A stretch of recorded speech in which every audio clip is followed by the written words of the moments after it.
നമസ്കാരം. വാർത്താരംഭം തുടങ്ങുന്നു. പ്രധാന വാർത്തകൾ.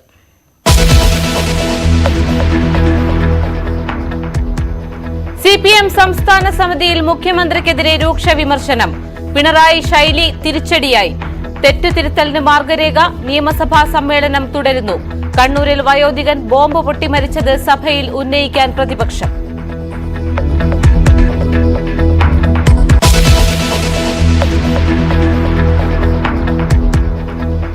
കുർബാന ഏകീകരണം ചർച്ച ചെയ്യാൻ സിനഡ് ഇന്ന് ചേരും. സർക്കുലറിനെതിരായ പ്രതിഷേധവും ചർച്ചയാകും.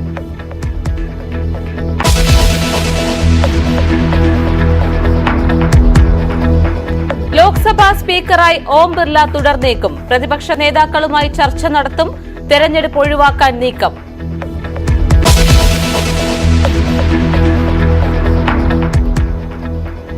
തിരുവനന്തപുരത്ത് യുവാവ് ചികിത്സ കിട്ടാതെ മരിച്ചെന്ന് പരാതി. 5 മണിക്കൂറിലേറെ ചികിത്സ നൽകിയില്ലെന്ന് കുടുംബം. ആരോപണം SK ആശുപത്രിക്കെതിരെ.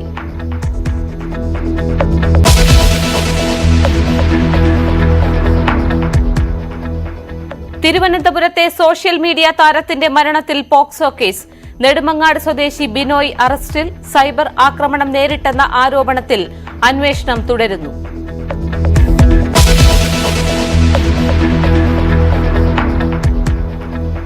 കാക്കനാട് DLF ഫ്ളാറ്റിൽ രോഗബാധയിൽ ആരോഗ്യവകുപ്പിന്റെ പരിശോധനാ റിപ്പോർട്ടുടൻ.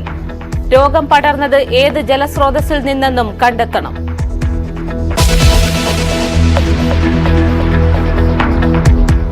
പ്രധാനമന്ത്രി നരേന്ദ്രമോദി ഇന്ന് ബീഹാറിൽ. നളന്ദ സർവകലാശാലയിലെ പുതിയ ക്യാമ്പസ് ഉദ്ഘാടനം ചെയ്യും. 2 ദിവസത്തെ സന്ദർശനത്തിനായി നാളെ കശ്മീരിൽ.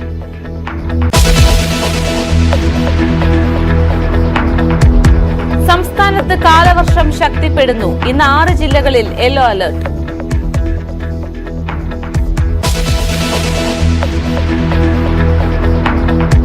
മൂന്നാറിലെ ഭൂമി കയ്യേറ്റ ഹർജികൾ ഇന്ന് ഹൈക്കോടതിയിൽ. വ്യാജ പട്ടയം നൽകിയ ഉദ്യോഗസ്ഥർക്കെതിരെ അന്വേഷണത്തിന് സാധ്യത. ഇടുക്കിയിലെ അനധികൃത ഭൂ ഇടപാടുകളിൽ ഉന്നത ഉദ്യോഗസ്ഥർക്ക് പങ്കെന്ന് അതിജീവന പോരാട്ടവേദി.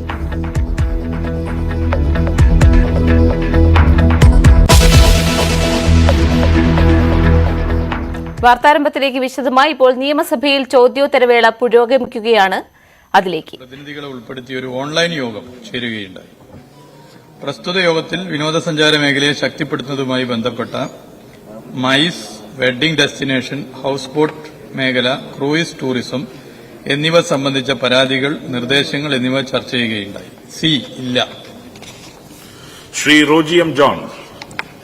സർ, ബഹുമാനപ്പെട്ട മന്ത്രി പറഞ്ഞത് വിളിച്ചു ചേർത്ത പ്രസ്തുത യോഗത്തില് വിനോദസഞ്ചാര മേഖലയെ ശക്തിപ്പെടുത്തുന്നതുമായി ബന്ധപ്പെട്ട മൈസ്, അതുപോലെ തന്നെ വെഡ്ഡിംഗ് ഡെസ്റ്റിനേഷൻ, ഹൌസ് ബോട്ട് മേഖല, ക്രൂയിസ് ടൂറിസം എന്നിവ സംബന്ധിച്ച പരാതികൾ, നിർദ്ദേശങ്ങൾ എന്നിവ ചർച്ച ചെയ്തു എന്നാണ് ബഹുമാനപ്പെട്ട മന്ത്രി ഇപ്പോൾ പറഞ്ഞത്. പക്ഷേ ഇവിടെ ടൂറിസം ഡയറക്ടർ വിളിച്ച മീറ്റിംഗ്, ഓൺലൈൻ മീറ്റിംഗിന്റെ അതിന്റെ അജണ്ട പറഞ്ഞിരിക്കുന്നത് tourism excise policy renewal meeting four tourism department എന്നാണ്. അപ്പോ മന്ത്രി പറഞ്ഞ മീറ്റിംഗിന്റെ അജണ്ടയോ മീറ്റിംഗ് വിളിച്ചിരിക്കുന്ന സർക്കുലേറ്റ് ചെയ്ത അജണ്ടയും തമ്മിൽ പൊരുത്തപ്പെടുന്നതല്ല. ഇവിടെ ഇത് നമുക്ക് എല്ലാവർക്കും ലഭ്യമായിട്ടുള്ളതാണ്. ഇത് അങ്ങയുടെ ശ്രദ്ധയിൽപ്പെട്ടിട്ടുണ്ടോ? എക്സൈസ് പോളിസിയുമായി ബന്ധപ്പെട്ടിട്ട് തന്നെയാണോ അവിടെ മീറ്റിംഗ് വിളിച്ചത് എന്ന് വ്യക്തമാക്കാമോ? Yes minister. സർ, ഇതുമായി ബന്ധപ്പെട്ട് ടൂറിസം ഡയറക്ടർ വിശദമായി കാര്യങ്ങൾ പറഞ്ഞതാണ്. ഒരു പത്രക്കുറിപ്പ് ഇറക്കിയതാണ്. മന്ത്രി എന്നുള്ള നിലയിൽ ഞാനും ഇതുമായി ബന്ധപ്പെട്ട് കാര്യങ്ങൾ വ്യക്തമാക്കിയതാണ്. നമ്മുടെ സഭയിൽ നേരത്തെ ചർച്ച ചെയ്തതാണ്. ഇതുമായി ബന്ധപ്പെട്ട് ടൂറിസം വകുപ്പ് ഒരു നിർദ്ദേശവും ഒരു നിലപാടും അറിയിച്ചിട്ടില്ല എന്നുള്ളത് നേരത്തെയും പറഞ്ഞതാണ്. ഇപ്പോൾ ഒന്നുകൂടി ആവർത്തിക്കുക. രണ്ടാമത്തത്, ടൂറിസം ഡയറക്ടർ വിളിച്ചു ചേർത്ത യോഗം മന്ത്രി നിർദ്ദേശിച്ചതിന്റെ ഭാഗമായി വിളിച്ചു ചേർത്ത യോഗമല്ല. ടൂറിസം വകുപ്പ് മന്ത്രിക്ക് അറിയാത്ത യോഗവുമാണ് എന്നുള്ളത് ഡയറക്ടർ തന്നെ പറഞ്ഞിട്ടുണ്ട്. ഡയറക്ടറുടെ പത്രക്കുറിപ്പ് ഒന്നുകൂടി വായിക്കാം. മന്ത്രിയുടെ നിർദ്ദേശപ്രകാരമല്ല ടൂറിസം യോഗവും, മദ്യനയവുമായി ബന്ധമില്ല. Tourism director. Kerala tourism director industry കണക്റ്റിന്റെ ഭാഗമായി നടത്തിയ യോഗത്തിനെക്കുറിച്ച് പരക്കുന്നത് തെറ്റിദ്ധാരണാജനകമായ വാർത്തകളാണെന്ന് ടൂറിസം വകുപ്പ് വ്യക്തമാക്കി. ടൂറിസം മേഖലയിലെ വിവിധ പ്രശ്നങ്ങൾ പരിഹരിക്കുന്നതിന് കേരള ട്രാവൽ മാർട്ട് സൊസൈറ്റി അടക്കമുള്ള സംഘടനകളുടെ ആവശ്യങ്ങൾ ചർച്ച ചെയ്യുന്നതിനാണ് മെയ് 21 യോഗം വിളിച്ചത്. ഇത് ടൂറിസം മന്ത്രിയുടെ നിർദ്ദേശപ്രകാരമല്ലെന്നും ടൂറിസം ഡയറക്ടർ വ്യക്തമാക്കി. ടൂറിസം മേഖലയുടെ വികസനത്തിൽ റിസോർട്ടുകൾ, ഹോട്ടലുകൾ, ഹൌസ് ബോട്ടുകൾ, ഇവന്റ് മാനേജ്മെന്റ് ഗ്രൂപ്പുകൾ എന്നിവർ വഹിക്കുന്ന പങ്ക് വളരെ വലുതാണ്. അതിനാൽ ടൂറിസം മേഖലയിലെ സ്റ്റേക്ക് ഹോൾഡേഴ്സിന്റെ പ്രതിനിധികളുടെ യോഗം കൃത്യമായ ഇടവേളകളിൽ ടൂറിസം ഡയറക്ടറേറ്റിലെ ഉദ്യോഗസ്ഥർ വിളിച്ചു ചേർക്കാറുള്ളതാണ്. Kerala travel mart society, event management association, house boat association, federation of Kerala hotels association, south Kerala hotel federation, association of approved and classified hotels of Kerala, Kerala tourism development association എന്നീ 7 സംഘടനകളാണ് യോഗത്തിൽ പങ്കെടുത്തത്. യോഗത്തിൽ പങ്കെടുത്തവരുടെ വിശദാംശങ്ങളിൽ നിന്ന് തന്നെ ഇത് ബാർ ഉടമകളുടെ മാത്രമായതോ ഇപ്പോൾ പ്രചരിപ്പിക്കും പ്രകാരം സർക്കാരിന്റെ മദ്യനയവുമായി ബന്ധപ്പെട്ടതോ ആയ പ്രത്യേക യോഗമല്ല എന്നത് വളരെ വ്യക്തമാണ്. വെഡ്ഡിംഗ് ഡെസ്റ്റിനേഷനായി കേരളത്തെ ഉയർത്തുന്നതിന് നേരിടുന്ന തടസ്സങ്ങൾ, കോൺഫറൻസ്, മൈസ് ഉൾപ്പെടെയുള്ള കോൺഫറൻസ് ടൂറിസത്തിന് നേരിടുന്ന പ്രശ്നങ്ങൾ, ദീർഘകാലമായി ടൂറിസം വ്യവസായം നേരിടുന്ന പ്രശ്നങ്ങൾ തുടങ്ങിയവയാണ് യോഗത്തിൽ പങ്കെടുത്ത ടൂറിസം മേഖലയിലെ വിവിധ സംഘടനകളുടെയും കൂട്ടായ്മകളുടെയും നേതൃത്വത്തിലുള്ളവർ ഉന്നയിച്ചത്. ഈ വിഷയങ്ങളിൽ ഏതെങ്കിലും തരത്തിലുള്ള ശുപാർശകളോ അഭിപ്രായങ്ങളോ തീരുമാനങ്ങളോ ടൂറിസം ഡയറക്ടറേറ്റിൽ നിന്നും സർക്കാരിലേക്ക് നൽകിയിട്ടില്ല. ടൂറിസം വകുപ്പിന്റെ ഡയറക്ടർ എന്ന നിലയിൽ മേഖലയിലെ വിഷയങ്ങൾ പഠിക്കാൻ ഡയറക്ടറുടെ തലത്തിൽ യോഗങ്ങൾ കൂടുന്ന പതിവുണ്ട്. അത്തരം യോഗങ്ങൾ ഉദ്യോഗസ്ഥ തലത്തിൽ നടത്തുകയാണ് പതിവ്. അപ്രകാരം ഒരു സ്റ്റേക്ക് ഹോൾഡർ മീറ്റിംഗ് മാത്രമാണ് 21/5/2024 കൂടിയിട്ടുള്ളത്. യോഗ നോട്ടീസിൽ വിഷയം ചുരുക്കി പരാമർശിക്കേണ്ടതുള്ളതിനാൽ വിവിധ സംഘടനകൾ ഉന്നയിച്ച വിഷയങ്ങളിൽ ഒന്ന് ഉൾപ്പെടുത്തിയിരുന്നു. ഇതിനെ ദുർവ്യാഖ്യാനം ചെയ്ത് മറ്റു വകുപ്പുകളിൽ ടൂറിസം വകുപ്പ് കൈകടത്തുന്നു എന്ന തരത്തിൽ ഉന്നയിച്ച ആരോപണത്തിന് അടിസ്ഥാനമില്ല. ഉയർന്നുവന്ന വിഷയങ്ങൾ ടൂറിസം വ്യവസായവുമായി ബന്ധപ്പെട്ട സംഘടനകൾ ദീർഘകാലമായി ഉന്നയിച്ചു വരുന്നതാണ്. എന്നാൽ ഇക്കാര്യങ്ങളിൽ ഒരു നിലപാടും ബന്ധപ്പെട്ട വകുപ്പുകളെ അറിയിച്ചിട്ടില്ല. കൂടാതെ മദ്യനയവുമായി ബന്ധപ്പെട്ട് പ്രചരിക്കുന്ന മറ്റു വാർത്തകളുമായോ ചില വ്യക്തികൾ നടത്തിയ പരാമർശങ്ങളുമായോ ടൂറിസം ഡയറക്ടറേറ്റിന് യാതൊരുവിധ ബന്ധവുമില്ലെന്നും ടൂറിസം ഡയറക്ടർ അറിയിച്ചു. ഇതിൽ നിന്ന് കാര്യങ്ങൾ വ്യക്തമാണ്. ടൂറിസം ഡയറക്ടർ ഇതുമായി ബന്ധപ്പെട്ട് കാര്യങ്ങൾ സൂചിപ്പിച്ചു. സെക്കൻഡ് ക്വസ്റ്റ്യൻ സർ, ടൂറിസം വകുപ്പുമായി ബന്ധപ്പെട്ട ടൂറിസം മേഖലയുമായി ബന്ധപ്പെട്ട സമഗ്രമായ വിഷയങ്ങൾ ചർച്ച ചെയ്യുന്നതിന് ഇനി മുതൽ വിളിക്കുന്ന യോഗങ്ങൾക്കെങ്കിലും അതിന്റെ അജണ്ടയുടെ പേര് മദ്യനയം ചർച്ച ചെയ്യാൻ എന്ന് പറഞ്ഞ് വിളിക്കരുത് എന്ന് ബഹുമാനപ്പെട്ട മന്ത്രി പ്രത്യേക നിർദ്ദേശം കൊടുത്തിട്ടുണ്ട്. അദ്ദേഹത്തിന്റെ മറുപടിയിൽ നിന്ന് അതാണ് തോന്നുന്നത്. സർ, ഇവിടുത്തെ വിഷയം ടൂറിസം ഈ മദ്യനയവുമായി ബന്ധപ്പെട്ട് ഉയർന്നു വന്ന ഈ വിവാദത്തിൽ ഇത് നമ്മുടെ നിയമം പരിശോധിക്കുമ്പോൾ എവിഡൻസ് ആക്ടിന്റെ 65B അനുസരിച്ചും അതുപോലെ തന്നെ അഴിമതി നിരോധന നിയമത്തിന്റെ സെക്ഷൻ 8, സെക്ഷൻ 9, സെക്ഷൻ 12 എന്നിവയൊക്കെ അനുസരിച്ച് കേസെടുത്ത് അന്വേഷിക്കേണ്ടതായിട്ടുള്ള അതിന് ഉപോത്ബലകമായിട്ടുള്ള ആരോപണങ്ങളാണ് ഉയർന്നു വന്നിരിക്കുന്നത്. ഈ ആരോപണങ്ങൾ ടൂറിസം വകുപ്പുമായി ബന്ധപ്പെട്ടുകൊണ്ടുകൂടി ഉയർന്നു വന്നിരിക്കുന്ന സാഹചര്യത്തിൽ ഇപ്പോഴത്തെ ക്രൈംബ്രാഞ്ച് അന്വേഷണം ഈ വിഷയങ്ങളിലേക്ക് ഒന്നും കടക്കാൻ സാധിക്കില്ല ഇത് സംബന്ധിച്ച് കൃത്യമായിട്ടുള്ള ഒരു വിജിലൻസ് അന്വേഷണം നടത്തുവാനായിട്ട് ടൂറിസം വകുപ്പ് ആവശ്യപ്പെടുമോ?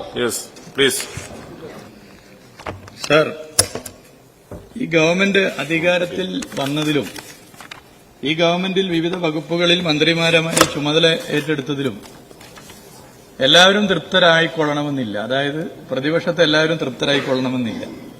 അതുകൊണ്ട് പല ആഗ്രഹങ്ങളും അതുമായി ബന്ധപ്പെട്ടുണ്ടാകാം. മന്ത്രിമാർ ഇതിന്റെ ഭാഗമായി രാജിവെച്ച് പോകണമെന്നോ അല്ലെങ്കിൽ മന്ത്രിമാരാകെ മോശമാകണമെന്നോ ഒക്കെ പറയാനുള്ള തീർച്ചയായിട്ടും നിങ്ങൾക്ക് അതിനുള്ള റൈറ്റ് ഉണ്ട്. അത് പറഞ്ഞുകൊണ്ടേയിരിക്കുക. ഇവിടെ വിഷയം വളരെ വ്യക്തമാണ്. ടൂറിസം വകുപ്പ് ഇതിലൊരു നിലപാട് പറഞ്ഞിട്ടില്ല. ടൂറിസം മന്ത്രി അറിഞ്ഞുകൊണ്ടല്ല ഡയറക്ടർ യോഗം വിളിച്ചു ചേർത്തിട്ടില്ല. ഇതിന് ചില പരാമർശങ്ങൾ നടത്തിയിട്ടുണ്ട്. പിന്നെ മന്ത്രി എന്തിനാണ് ഇങ്ങനെ ഇരിക്കുന്നത് എന്ന് സഭയിൽ തന്നെ ചിലർ പറഞ്ഞിട്ടുണ്ട്. ടൂറിസം ഡയറക്ടർ ഒരു മാസം 40-ലധികം യോഗം വിളിക്കും. അത് LDF ഭരിച്ചപ്പോഴും നേരത്തെ UDF ഭരിച്ചപ്പോഴും അങ്ങനെ വിളിച്ചു ചേർത്തിട്ടുണ്ട്. ആ യോഗങ്ങളൊക്കെ മന്ത്രി നിർദ്ദേശിച്ചിട്ടല്ല. ആ യോഗങ്ങളിലൊക്കെ മന്ത്രി പങ്കെടുക്കണമെന്നില്ല. ആ യോഗങ്ങളൊക്കെ തന്നെ ഒരു തീരുമാനമായി എന്തെങ്കിലും വരുമ്പോൾ ആ തീരുമാനം വേണമെങ്കിൽ സ്വീകരിക്കാം, തള്ളാം, അതിൽ പലതും കൂട്ടിച്ചേർക്കാം. ഇത് സ്വാഭാവികമാണ്. ഇവിടെ മുൻ ടൂറിസം മന്ത്രി ഈ സഭയിലുണ്ട്. എന്റെ മിനിറ്റ്സിനകത്ത് അന്ന് നടന്ന യോഗങ്ങളുണ്ട്, പ്രധാനപ്പെട്ട യോഗങ്ങളുണ്ട്. ആ യോഗങ്ങളെടുത്ത് പരിശോധിച്ചാൽ കാര്യങ്ങൾ വ്യക്തമാണ്. ആ യോഗങ്ങളിൽ സ്വാഭാവികമായും ടൂറിസം വകുപ്പിന്റെ അന്നത്തെ മന്ത്രി പങ്കെടുത്തിട്ടില്ല. പലതരത്തിലുള്ള യോഗങ്ങൾ ഇതുമായി ബന്ധപ്പെട്ട് നടന്നിട്ടുണ്ട്. ഇനി ഇത്തരം വിഷയങ്ങളുമായി ബന്ധപ്പെട്ട യോഗങ്ങളും നടന്നിട്ടുണ്ട്.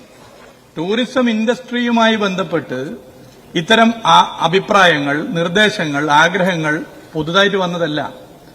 ഈ LDF സർക്കാർ വന്നപ്പോഴോ അല്ലെങ്കിൽ നേരത്തെ LDF സർക്കാർ ഭരിച്ചപ്പോഴോ വന്നതല്ല.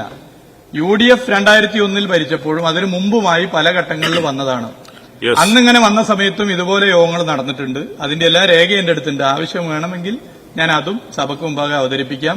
അപ്പോ പലർക്കും പല താല്പര്യങ്ങളുണ്ടാവും, പല നെറേറ്റീവ് സൃഷ്ടിക്കാനുള്ള ശ്രമങ്ങളുണ്ടാവും. ആ ശ്രമം നടത്തുന്നവരെ ഒന്നും ഞാൻ തെറ്റു പറയില്ല. പക്ഷെ ആ ഫ്രെയിമിൽ പെടാൻ ഒരാൾ വിചാരിച്ചാൽ മാത്രമേ സാധിക്കൂ. തൽക്കാലം ഞാൻ ആ ഫ്രെയിമിൽ പെട്ടുന്ന നിലയിലേക്ക് ഒരു കർമ്മവും നടത്തില്ല എന്ന് എനിക്ക് നല്ല ധാരണയുണ്ട്. ശ്രീ കെ ബാബു ചുമതലപ്പെടുത്തിയ പ്രകാരം ശ്രീ എൽദോസ് പി കുന്നപ്പള്ളിൽ. സാർ, ഈ മന്ത്രി ഞങ്ങളെ തെറ്റിദ്ധരിച്ചിരിക്കുകയാണ്. മുഖ്യമന്ത്രിയോ മന്ത്രിയോ രാജിവെക്കണമെന്ന് പറഞ്ഞ് ഞങ്ങളല്ല, CPIയുടെ എറണാകുളം ജില്ലാ ചോദ്യത്തിലേക്ക് വാ. സാർ, ഇവിടെ ഈ മദ്യനയവുമായി ബന്ധപ്പെട്ട് ടൂറിസം വകുപ്പാണോ കാര്യങ്ങൾ ചർച്ച ചെയ്യപ്പെടേണ്ടത്? എനിക്ക് തോന്നുന്നത് ഈ ടൂറിസം വകുപ്പ് എക്സൈസ് വകുപ്പിൽ ഇടപെടുന്നു എന്നതിന്റെ ഏറ്റവും വലിയ ഇതുമായി ബന്ധപ്പെട്ട് ടൂറിസം ഡയറക്ടർ ഈ മീറ്റിംഗ് വിളിച്ചത്. സാർ, എനിക്ക് ചോദിക്കാനുള്ളത്, ഇത്രയും സുപ്രധാനമായ മീറ്റിംഗ്, മദ്യനയം പോലെ സുപ്രധാനമായ മീറ്റിംഗുകൾ വിളിക്കുമ്പോൾ ഒരു സംസ്ഥാന ഗവൺമെന്റ് അറിയണ്ടേ? മന്ത്രി ഇത് അറിയണ്ടേ? മന്ത്രി അറിഞ്ഞിട്ടല്ല എങ്കിൽ മന്ത്രി ഇതുമായി ബന്ധപ്പെട്ട കാര്യങ്ങൾ മനസ്സിലാക്കിയിട്ടുണ്ടോ? ആരൊക്കെയാണ് ഈ മീറ്റിംഗിൽ പങ്കെടുത്തത് എന്ന് പറയാൻ കഴിയുമോ? മിനിസ്റ്റർ. സർ, ഏതെങ്കിലും പത്രങ്ങളിൽ എന്തെങ്കിലും വാർത്ത വന്നാൽ ആ വാർത്ത വെച്ചുകൊണ്ട് സഭയിൽ ചർച്ച ചെയ്യുന്ന രീതി ശരിയാണോ? ഇവിടെ ഒരു രാഷ്ട്രീയ പാർട്ടിയുടെ ജില്ലാ കമ്മിറ്റി യോഗത്തിനകത്ത് ഇങ്ങനെ ഒരു വാർത്ത വന്നു എന്നാണ് പറഞ്ഞത്. CPI എന്ന രാഷ്ട്രീയ പാർട്ടിയുടെ പേരാണ് ഇവിടെ പറഞ്ഞത്. അതെ, ഒന്ന് ആ രാഷ്ട്രീയ പാർട്ടിയുടെ കമ്മിറ്റിക്കകത്ത് ഈ ബന്ധപ്പെട്ട വാർത്ത നൽകി എന്ന് പറയുന്ന മാധ്യമ പ്രവർത്തകനില്ല. ആ രാഷ്ട്രീയ പാർട്ടിയുടെ ജില്ലാ കമ്മിറ്റിക്കകത്ത് ഇവിടെ വിഷയം ഉന്നയിച്ച സഭാംഗവും ഇല്ല. പിന്നെ നിങ്ങൾക്കൊരു മാനസിക സുഖമാണ്. ഇങ്ങനെ പല കമ്മിറ്റികളിലും ഇങ്ങനെയൊക്കെ വാർത്ത കൊടുക്കാൻ പല ദിനപത്രങ്ങളും ഉള്ളതുകൊണ്ട് എന്ത് വാർത്തയും കൊടുക്കാം, എന്തും കൊടുക്കാം. അതിൽ ഒരു മാനസിക സുഖം വരുന്നത് ഏതായാലും നല്ല കാര്യമാണ് എന്നുള്ളത് അറിയിക്കുകയാണ്. രണ്ടാമത്തത്, ഇവിടെ പറഞ്ഞൊരു കാര്യം, ഇവിടെ അദ്ദേഹം പറഞ്ഞതുകൊണ്ട് അദ്ദേഹത്തിന്റെ പ്രതിപക്ഷ ബെഞ്ചിലിരിക്കുന്ന മുൻ മന്ത്രിമാരോട് എന്തോ ഒരു വിരോധമുണ്ടോ എന്ന് എനിക്ക് സംശയമുണ്ട്. കാരണം ഞാനത് പ്രത്യേകം പറഞ്ഞു, പഴയത് ഞാൻ തൽക്കാലം ഇവിടെ പറയാൻ ആഗ്രഹിക്കുന്നില്ല. പക്ഷെ അത് പറയിപ്പിച്ചേ അടങ്ങും എന്ന് പറഞ്ഞാൽ അതിൽ പ്രയാസമുണ്ട്. 2015 മാർച്ച് മാസം 17 നക്ഷത്ര ചിഹ്നമിട്ട ചോദ്യം നമ്പർ 152, ടൂറിസം മേഖലയിൽ മദ്യനയം സൃഷ്ടിച്ച തിരിച്ചടികൾ. ചോദ്യം ചോദിച്ച അംഗങ്ങൾ ശ്രീ പുരുഷൻ കടലുണ്ടി, KK നാരായണൻ തുടങ്ങിയവർ. മറുപടി ശ്രീ കെ ബാബു. ചോദ്യം A, ടൂറിസം തൊഴിൽ മേഖലയിൽ മദ്യനയം സൃഷ്ടിച്ച തിരിച്ചടികൾ പഠിക്കാൻ വിദഗ്ധ സമിതിയെ നിയോഗിച്ചിട്ടുണ്ടോ? എങ്കിൽ സമിതിയുടെ പരിഗണനാ വിഷയങ്ങൾ എന്തൊക്കെയാണെന്ന് വിശദമാക്കാമോ? B, ടൂറിസം തൊഴിൽ വകുപ്പ് സെക്രട്ടറിമാർ നൽകിയ റിപ്പോർട്ടിലെ എന്തെല്ലാം ശുപാർശകൾ മന്ത്രിസഭായോഗം പരിഗണിച്ചുവെന്ന് വിശദമാക്കാമോ? വകുപ്പ് സെക്രട്ടറിമാർ ശുപാർശകൾ തയ്യാറാക്കിയത് എന്തെല്ലാം പരിഗണനകളുടെ അടിസ്ഥാനത്തിലായിരുന്നുവെന്ന് വ്യക്തമാക്കാമോ? ഉത്തരം മദ്യനയത്തിലെ വ്യവസ്ഥകൾ പൂർണ്ണമായും നടപ്പിലാക്കുമ്പോൾ പ്രവർത്തിച്ചു വരുന്ന 5 സ്റ്റാർ ഒഴികെയുള്ള ബാർ ഹോട്ടലുകളുടെ ലൈസൻസ് റദ്ദ് ചെയ്യപ്പെടും എന്നതിനാലും സംസ്ഥാനത്തിന്റെ തൊഴിൽ മേഖലയിലും വിനോദസഞ്ചാര മേഖലയിലും ഹോട്ടൽ വ്യവസായത്തിലും ഉണ്ടാകുന്ന പ്രത്യാഘാതങ്ങൾ സംബന്ധിച്ച് പഠനം നടത്തി റിപ്പോർട്ട് സമർപ്പിക്കുവാൻ ടൂറിസം തൊഴിൽ വകുപ്പ് സെക്രട്ടറിമാരെ ചുമതലപ്പെടുത്തിയിരുന്നു. പ്രസ്തുത പഠന റിപ്പോർട്ടിന്റെ അടിസ്ഥാനത്തിൽ മന്ത്രിസഭയുടെ തീരുമാനമനുസരിച്ച് കാര്യങ്ങൾ ഇവിടെ ഞാൻ മുഴുവൻ വായിക്കാം. അതിന്റെ തൊട്ടടുത്ത് അതേ സമ്മേളനത്തിൽ സർ 2 ദിവസം കഴിഞ്ഞ് ടൂറിസം വകുപ്പിന് ഒരു ചോദ്യം വന്നു. നക്ഷത്ര ചിഹ്നമിടാത്ത ചോദ്യം നമ്പർ 2666. ചോദ്യം, ഈ സർക്കാർ പ്രഖ്യാപിച്ച മദ്യനയം ടൂറിസം മേഖലയെ ഏതൊക്കെ നിലയിൽ ബാധിച്ചിരുന്നുവെന്ന് വിനോദസഞ്ചാര വകുപ്പ് വിലയിരുത്തിയിരുന്നോ? ഉത്തരം, വിനോദസഞ്ചാര വകുപ്പ് പ്രത്യേകമായി വിലയിരുത്തിയിട്ടില്ല. Please. സർ, 14ാം സമ്മേളനത്തിൽ നക്ഷത്രമിട്ട ചോദ്യം നമ്പർ 225-നും ഇതേ മറുപടി നൽകിയിരിക്കുന്നു. അപ്പൊ ടൂറിസം വകുപ്പ് സെക്രട്ടറി റിപ്പോർട്ട് നൽകിയെന്ന് എക്സൈസ് വകുപ്പ് മന്ത്രി പറയുന്നു. ഞങ്ങൾ പരിശോധിച്ചിട്ടില്ല എന്ന് വിനോദസഞ്ചാര വകുപ്പ് മന്ത്രി പറയുന്നു. സർ, അന്ന് മന്ത്രി അറിയാതെ കാര്യങ്ങൾ നടന്നതാണോ അതോ നിയമസഭയെ തെറ്റിദ്ധരിപ്പിച്ചതാണോ എന്നൊന്നും ഞാനിപ്പോ പറയുന്നില്ല. കാരണം ടൂറിസം മന്ത്രി അറിഞ്ഞുകൊണ്ടല്ല ആര് മന്ത്രിയായാലും മാസത്തിലെ 40 യോഗം ഒരു ഡെസ്റ്റിനേഷന്റെ ബാത്റൂമിനെ കുറിച്ച് ചർച്ച ചെയ്യും. അത് ടൂറിസം മന്ത്രി അറിഞ്ഞിട്ടാണോ? ഇനി ഞാൻ പറയട്ടെ സർ, ഇവിടെ 2 മന്ത്രിമാരും ഈ ഗവൺമെന്റിലെ 2 മന്ത്രിമാരും ഒരേ അഭിപ്രായമാണ് പറഞ്ഞത്. അതാണ് ഇവരുടെ പ്രശ്നം. ഒരേ അഭിപ്രായം പറഞ്ഞു. എന്നാൽ അന്നത്തെ ഗവൺമെന്റിലെ 2 മന്ത്രിമാരും 2 അഭിപ്രായമാണ് ഇതുമായി ബന്ധപ്പെട്ട് പറഞ്ഞത്. ഇനി ഇവിടെ ഡയറക്ടർ യോഗം വിളിച്ചു ചേർത്തു. അത് മന്ത്രി അറിഞ്ഞിട്ടില്ലേ മന്ത്രി പണിക്ക് പറ്റുമെന്നാണ് ഇവിടെ ചിലർ ചോദിച്ചത്. അത് ഇൻസ്റ്റാഗ്രാമിൽ BGM ഒക്കെ ഇട്ട് കൊടുക്കാൻ നല്ലതാണ്. ആ ചോദ്യം തിരിച്ച് തൊട്ട പിറകിലുള്ള ആളോടുള്ള ചോദ്യമായിരുന്നു എന്നുള്ളത് ഞാൻ അന്നും സഭയെ അറിയിച്ചു. Shri M Vincent. സാറ്, അങ്ങിവിടെ പറഞ്ഞ ചില കാര്യങ്ങൾ സ്വാഗതം ചെയ്യാണ് സാർ. കാരണം പത്രങ്ങളിൽ വന്ന വാർത്തകളുടെ അടിസ്ഥാനത്തിൽ ഇവിടെ ഒന്നും പറയാൻ പാടില്ല എന്നുള്ളത് അങ്ങയുടെ ഭാഗത്ത് നിൽക്കുന്ന മദ്യനയത്തിൽ ടൂറിസം വകുപ്പ് ഒരു നിലപാടും അറിയിച്ചിട്ടില്ലെന്ന് മന്ത്രി PA മുഹമ്മദ് റിയാസ് നിയമസഭയിൽ പറഞ്ഞു. മദ്യനയം ചർച്ച ചെയ്യാൻ ടൂറിസം വകുപ്പ് ഒരു യോഗവും വിളിച്ചിട്ടില്ല. ടൂറിസം ഡയറക്ടർ വിളിച്ചത് പതിവ് യോഗമാണെന്നും ചോദ്യോത്തരവേളയിൽ മന്ത്രി PA മുഹമ്മദ് റിയാസ് നിയമസഭയിൽ മറുപടി നൽകി. മറ്റു വാർത്തകൾ കൂടി നോക്കാം. സീറോ മലബാർ സഭ കുർബാന ഏകീകരണം ചർച്ച ചെയ്യാൻ സിനഡ് ഇന്ന് വീണ്ടും ചേരും. ഓൺലൈനായാണ് യോഗം ചേരുക. കുർബാന ഏകീകരണത്തിൽ സഭാ സർക്കുലറിന്റെ എതിരെ ഉയർന്ന കടുത്ത പ്രതിഷേധവും സിനഡിൽ ചർച്ചയാകും. കുർബാന ഏകീകരണ വിഷയം മാത്രം ചർച്ച ചെയ്യുന്നതിനു വേണ്ടിയാണ് പ്രത്യേക സിനഡ് ഓൺലൈനായി സമ്മേളിച്ചത്. എന്നാൽ ചർച്ച മുഴുവനാക്കാൻ കഴിയാത്ത സാഹചര്യത്തിൽ ബുധനാഴ്ചത്തേക്ക് നീട്ടിവയ്ക്കുകയായിരുന്നു. കുർബാന ഏകീകരണം നടപ്പാക്കുന്നതിനെ ചൊല്ലി എറണാകുളം അങ്കമാലി അതിരൂപതയിൽ നിലവിലുള്ള പ്രതിഷേധം ക്രമസമാധാന പ്രശ്നങ്ങളിലേക്ക് നീങ്ങുകയാണ്. ഈ സാഹചര്യം സിനഡ് വിലയിരുത്തും.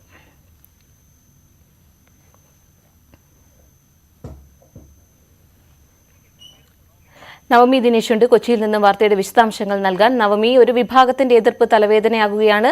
സഭയുടെ പരമോന്നത നേതൃത്വം ഇടപെട്ടിട്ടും പ്രശ്നപരിഹാരം വൈകുകയാണ്. ഇതെന്തുകൊണ്ടാണ്?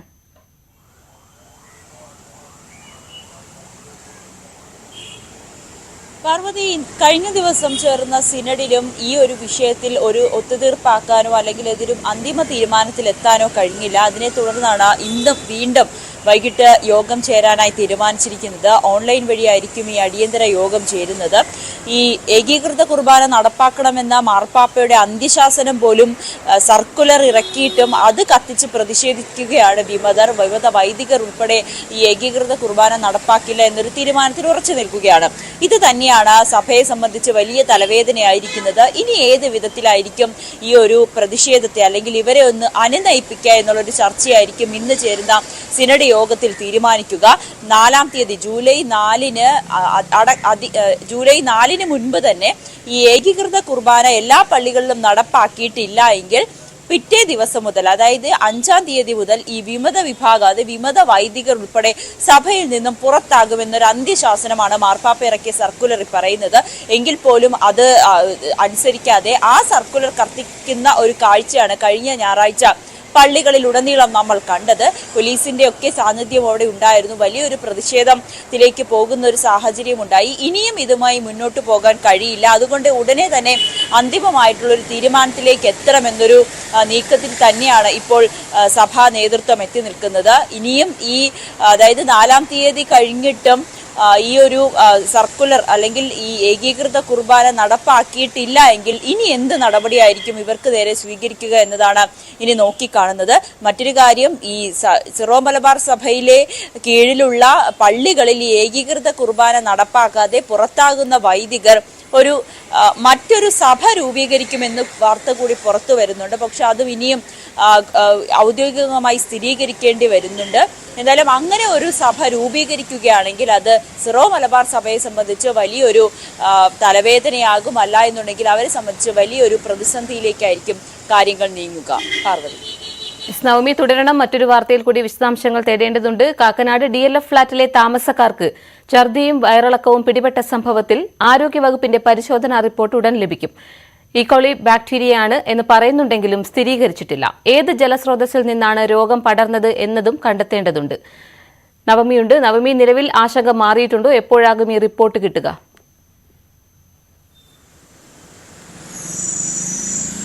പാർവതി, റിപ്പോർട്ട് ലഭിക്കാൻ അല്പം വൈകും. കാരണം ഇന്നലെ വൈകുന്നേരം മാത്രമാണ് ആരോഗ്യ വകുപ്പ് എത്തി ഇവിടെയുള്ള വെള്ളം ശേഖരിച്ചു കൊണ്ടുപോയത്. 48-നും 72 മണിക്കൂറിനും ഇടയിലായിരിക്കും ഈ റിപ്പോർട്ട് ലഭിക്കുക. എന്തായാലും റിപ്പോർട്ട് ഇന്ന് ലഭിക്കില്ല എന്ന് കൂടി നമുക്ക് മനസ്സിലാകുന്നുണ്ട്. വീണ്ടും കാലതാമസം നേരിടും.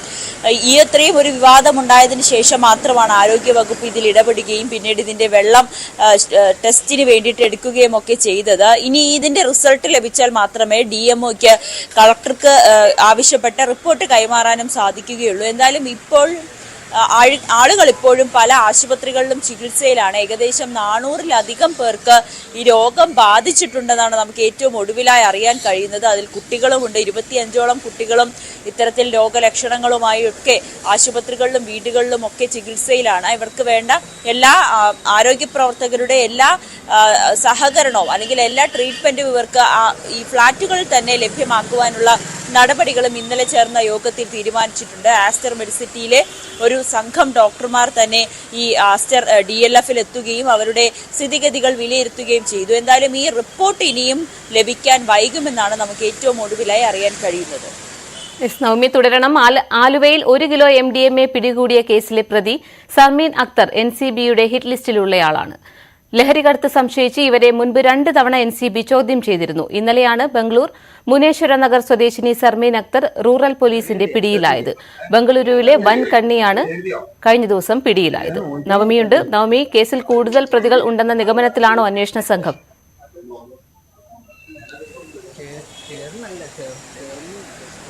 പാർവതി, ഇന്നലെ ബാംഗ്ലൂരിൽ നിന്നും കേരളത്തിലേക്ക് എത്തുന്ന ഒരു ട്രെയിനിൽ ഇത്തരത്തിൽ ഹീറ്ററിൽ MDMA കടത്തുന്നു എന്നുള്ളൊരു വിവരം പോലീസിന് ലഭിച്ചു. ഇതിനനുസരിച്ച് നടത്തിയ പരിശോധനയിൽ നിന്നാണ് ഈ യുവതിയെ പിടികൂടുന്നത്. പ്രതി സമീർ അക്തർ ഇവര് NCBയുടെ തന്നെ ഹിറ്റ് ലിസ്റ്റിൽപ്പെട്ട യുവതിയാണെന്നാണ് നമുക്ക് ഏറ്റവും ഒടുവിലായി അറിയാൻ കഴിയുന്നത്. സ്ഥിരമായി കേരളത്തിലേക്ക് ലഹരി കടത്തുന്ന വ്യക്തി കൂടിയാണ്. ഇതിനു മുൻപും പലതവണ ഇവരെ ചോദ്യം ചെയ്തിരുന്നു. പക്ഷേ ഈ MDMAയോട് കൂടി അല്ലെങ്കിൽ തെളിവോടുകൂടി ഇവരെ പിടികൂടുന്നത് ആദ്യമായിട്ടാണ്. അതുകൊണ്ട് തന്നെ ഇവരുടെ നിരീക്ഷണം, പോലീസ് ഇവരുടെ നിരീക്ഷണം മുൻപ് തന്നെ നടത്തിയിരുന്നു. പക്ഷെ ഇപ്പോഴാണ് MDMAയുമായി ഇവരെ പിടികൂടുന്നത്. ഇവരെ എന്തായാലും ഇന്നലെ കോടതിയിൽ ഹാജരാക്കി റിമാൻഡ് ചെയ്തിട്ടുണ്ട്. ഇവരെ ഉടനെ കസ്റ്റഡിയിലേക്ക് വാങ്ങുന്നതിന് വേണ്ടിയിട്ട് അപേക്ഷയും നൽകും. ഇവർ മാത്രമല്ല, ഈ സംഘത്തിൽ കൂടുതൽ പേരുണ്ടെന്നാണ് അന്വേഷണ സംഘത്തിന് മനസ്സിലാകുന്നത്. ബാംഗ്ലൂരുവിൽ നിന്നും എത്തുന്ന ലഹരി മരുന്നുകൾ കൊച്ചിയിലേക്കും പ്രധാനപ്പെട്ട യുവാക്കളിലേക്കും വിദ്യാർത്ഥികളിലേക്കുമാണ് ഇവർ കൂടുതലായി ലഹരി കൈമാറ്റം ചെയ്യുന്നത്. ഉയർന്ന നിരക്കിൽ ഇവർ ലഹരി യുവാക്കൾക്കും വിദ്യാർത്ഥികൾക്കും കൈമാറുമെന്നാണ് അറിയാൻ സാധിക്കുന്നത്. എന്തായാലും ഇവരെ കസ്റ്റഡിയിൽ വാങ്ങി കൂടുതൽ ചോദ്യം ചെയ്യാനാണ് അന്വേഷണ സംഘത്തിന്റെ നീക്കം. ഇതിൽ ഒരു യുവാവ് കൂടി ഈ സംഘത്തിൽ ഉണ്ടെന്നും അത് മലയാളിയായ ഒരു യുവാവ് കൂടി ഉണ്ടെന്നുള്ളൊരു നിഗമനം എന്നൊരു വിവരം കൂടി പോലീസിന് ലഭിച്ചിട്ടുണ്ട്. എന്തായാലും യുവതിയെ കസ്റ്റഡിയിൽ വാങ്ങിയതിനു ശേഷമായിരിക്കും ഇനിയുള്ള അറസ്റ്റുകളും തുടർ നടപടികളും ഉണ്ടാകുക. ശരി. ആലുവയിൽ മയക്കുമരുന്ന് പിടികൂടിയ കേസിൽ കൂടുതൽ പ്രതികൾ ഉൾപ്പെട്ടിട്ടുണ്ടെന്നാണ് അന്വേഷണ സംഘം കരുതുന്നത്. വിവരങ്ങൾ നൽകിയത് നവമി ദിനേശ്, കൊച്ചിയിൽ നിന്നും. ഇടവേളയ്ക്ക് ശേഷം മടങ്ങിയെത്താം.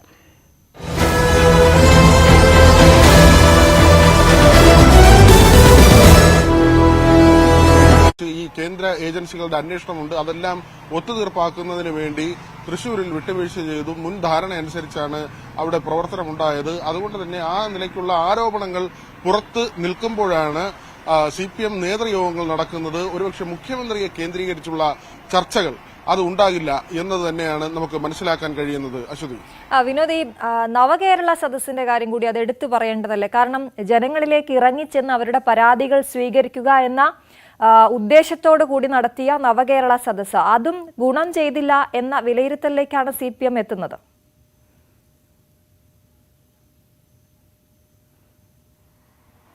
അങ്ങനെ തന്നെയാണ്. ഇപ്പോൾ രാമചന്ദ്ര ഗുഹയെ പോലുള്ള എഴുത്തുകാർ അല്ലെങ്കിൽ അങ്ങനെ ഇടപെടുന്ന ആളുകൾ ഏകാധിപതിയാണ്, അല്ലെങ്കിൽ ജനങ്ങളിൽ നിന്ന് അകന്നു നിൽക്കുന്നു, ധാർഷ്ട്യമുള്ള മുഖ്യമന്ത്രി എന്ന തരത്തിൽ CPIയുടെ വിമർശനം വരുന്നു. ആ തരത്തിലൊക്കെയുമാണ് വിമർശനങ്ങൾ വരുന്നത്. അവിടെയും ഇങ്ങനെ ഒരു യാത്ര നടത്തി മന്ത്രിമാർ ഒന്നടങ്കം ബസ്സിലിരുന്ന് യാത്ര നടത്തുകയും പരാതികൾ വാങ്ങുകയും ഒക്കെയും ചെയ്തു. ഈ പരാതികൾ നൽകിയത്, അതായത് നേരത്തെ പോലീസിലടക്കം കിട്ടിയ പരാതികൾ ഈ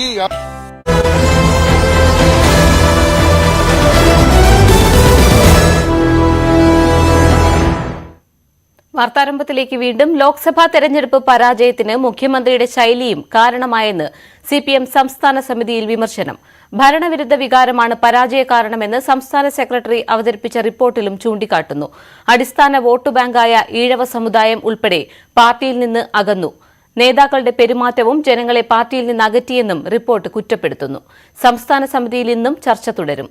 തെറ്റുതിരുത്തൽ മാർഗരേഖയും ചർച്ചയാകും. വി അരുണാണ് വാർത്തയുടെ വിശദാംശങ്ങൾ നൽകുന്നത്. അരുൺ, മുഖ്യമന്ത്രിയെ ലക്ഷ്യമിട്ടുള്ള വിമർശനം തുടരുകയാണോ? പ്രത്യേകിച്ച് അദ്ദേഹത്തിന്റെ തട്ടകത്തിൽ നിന്ന് തന്നെ മുഖ്യമന്ത്രിക്ക് വിമർശനമുണ്ടായിരിക്കുന്ന സാഹചര്യത്തിൽ.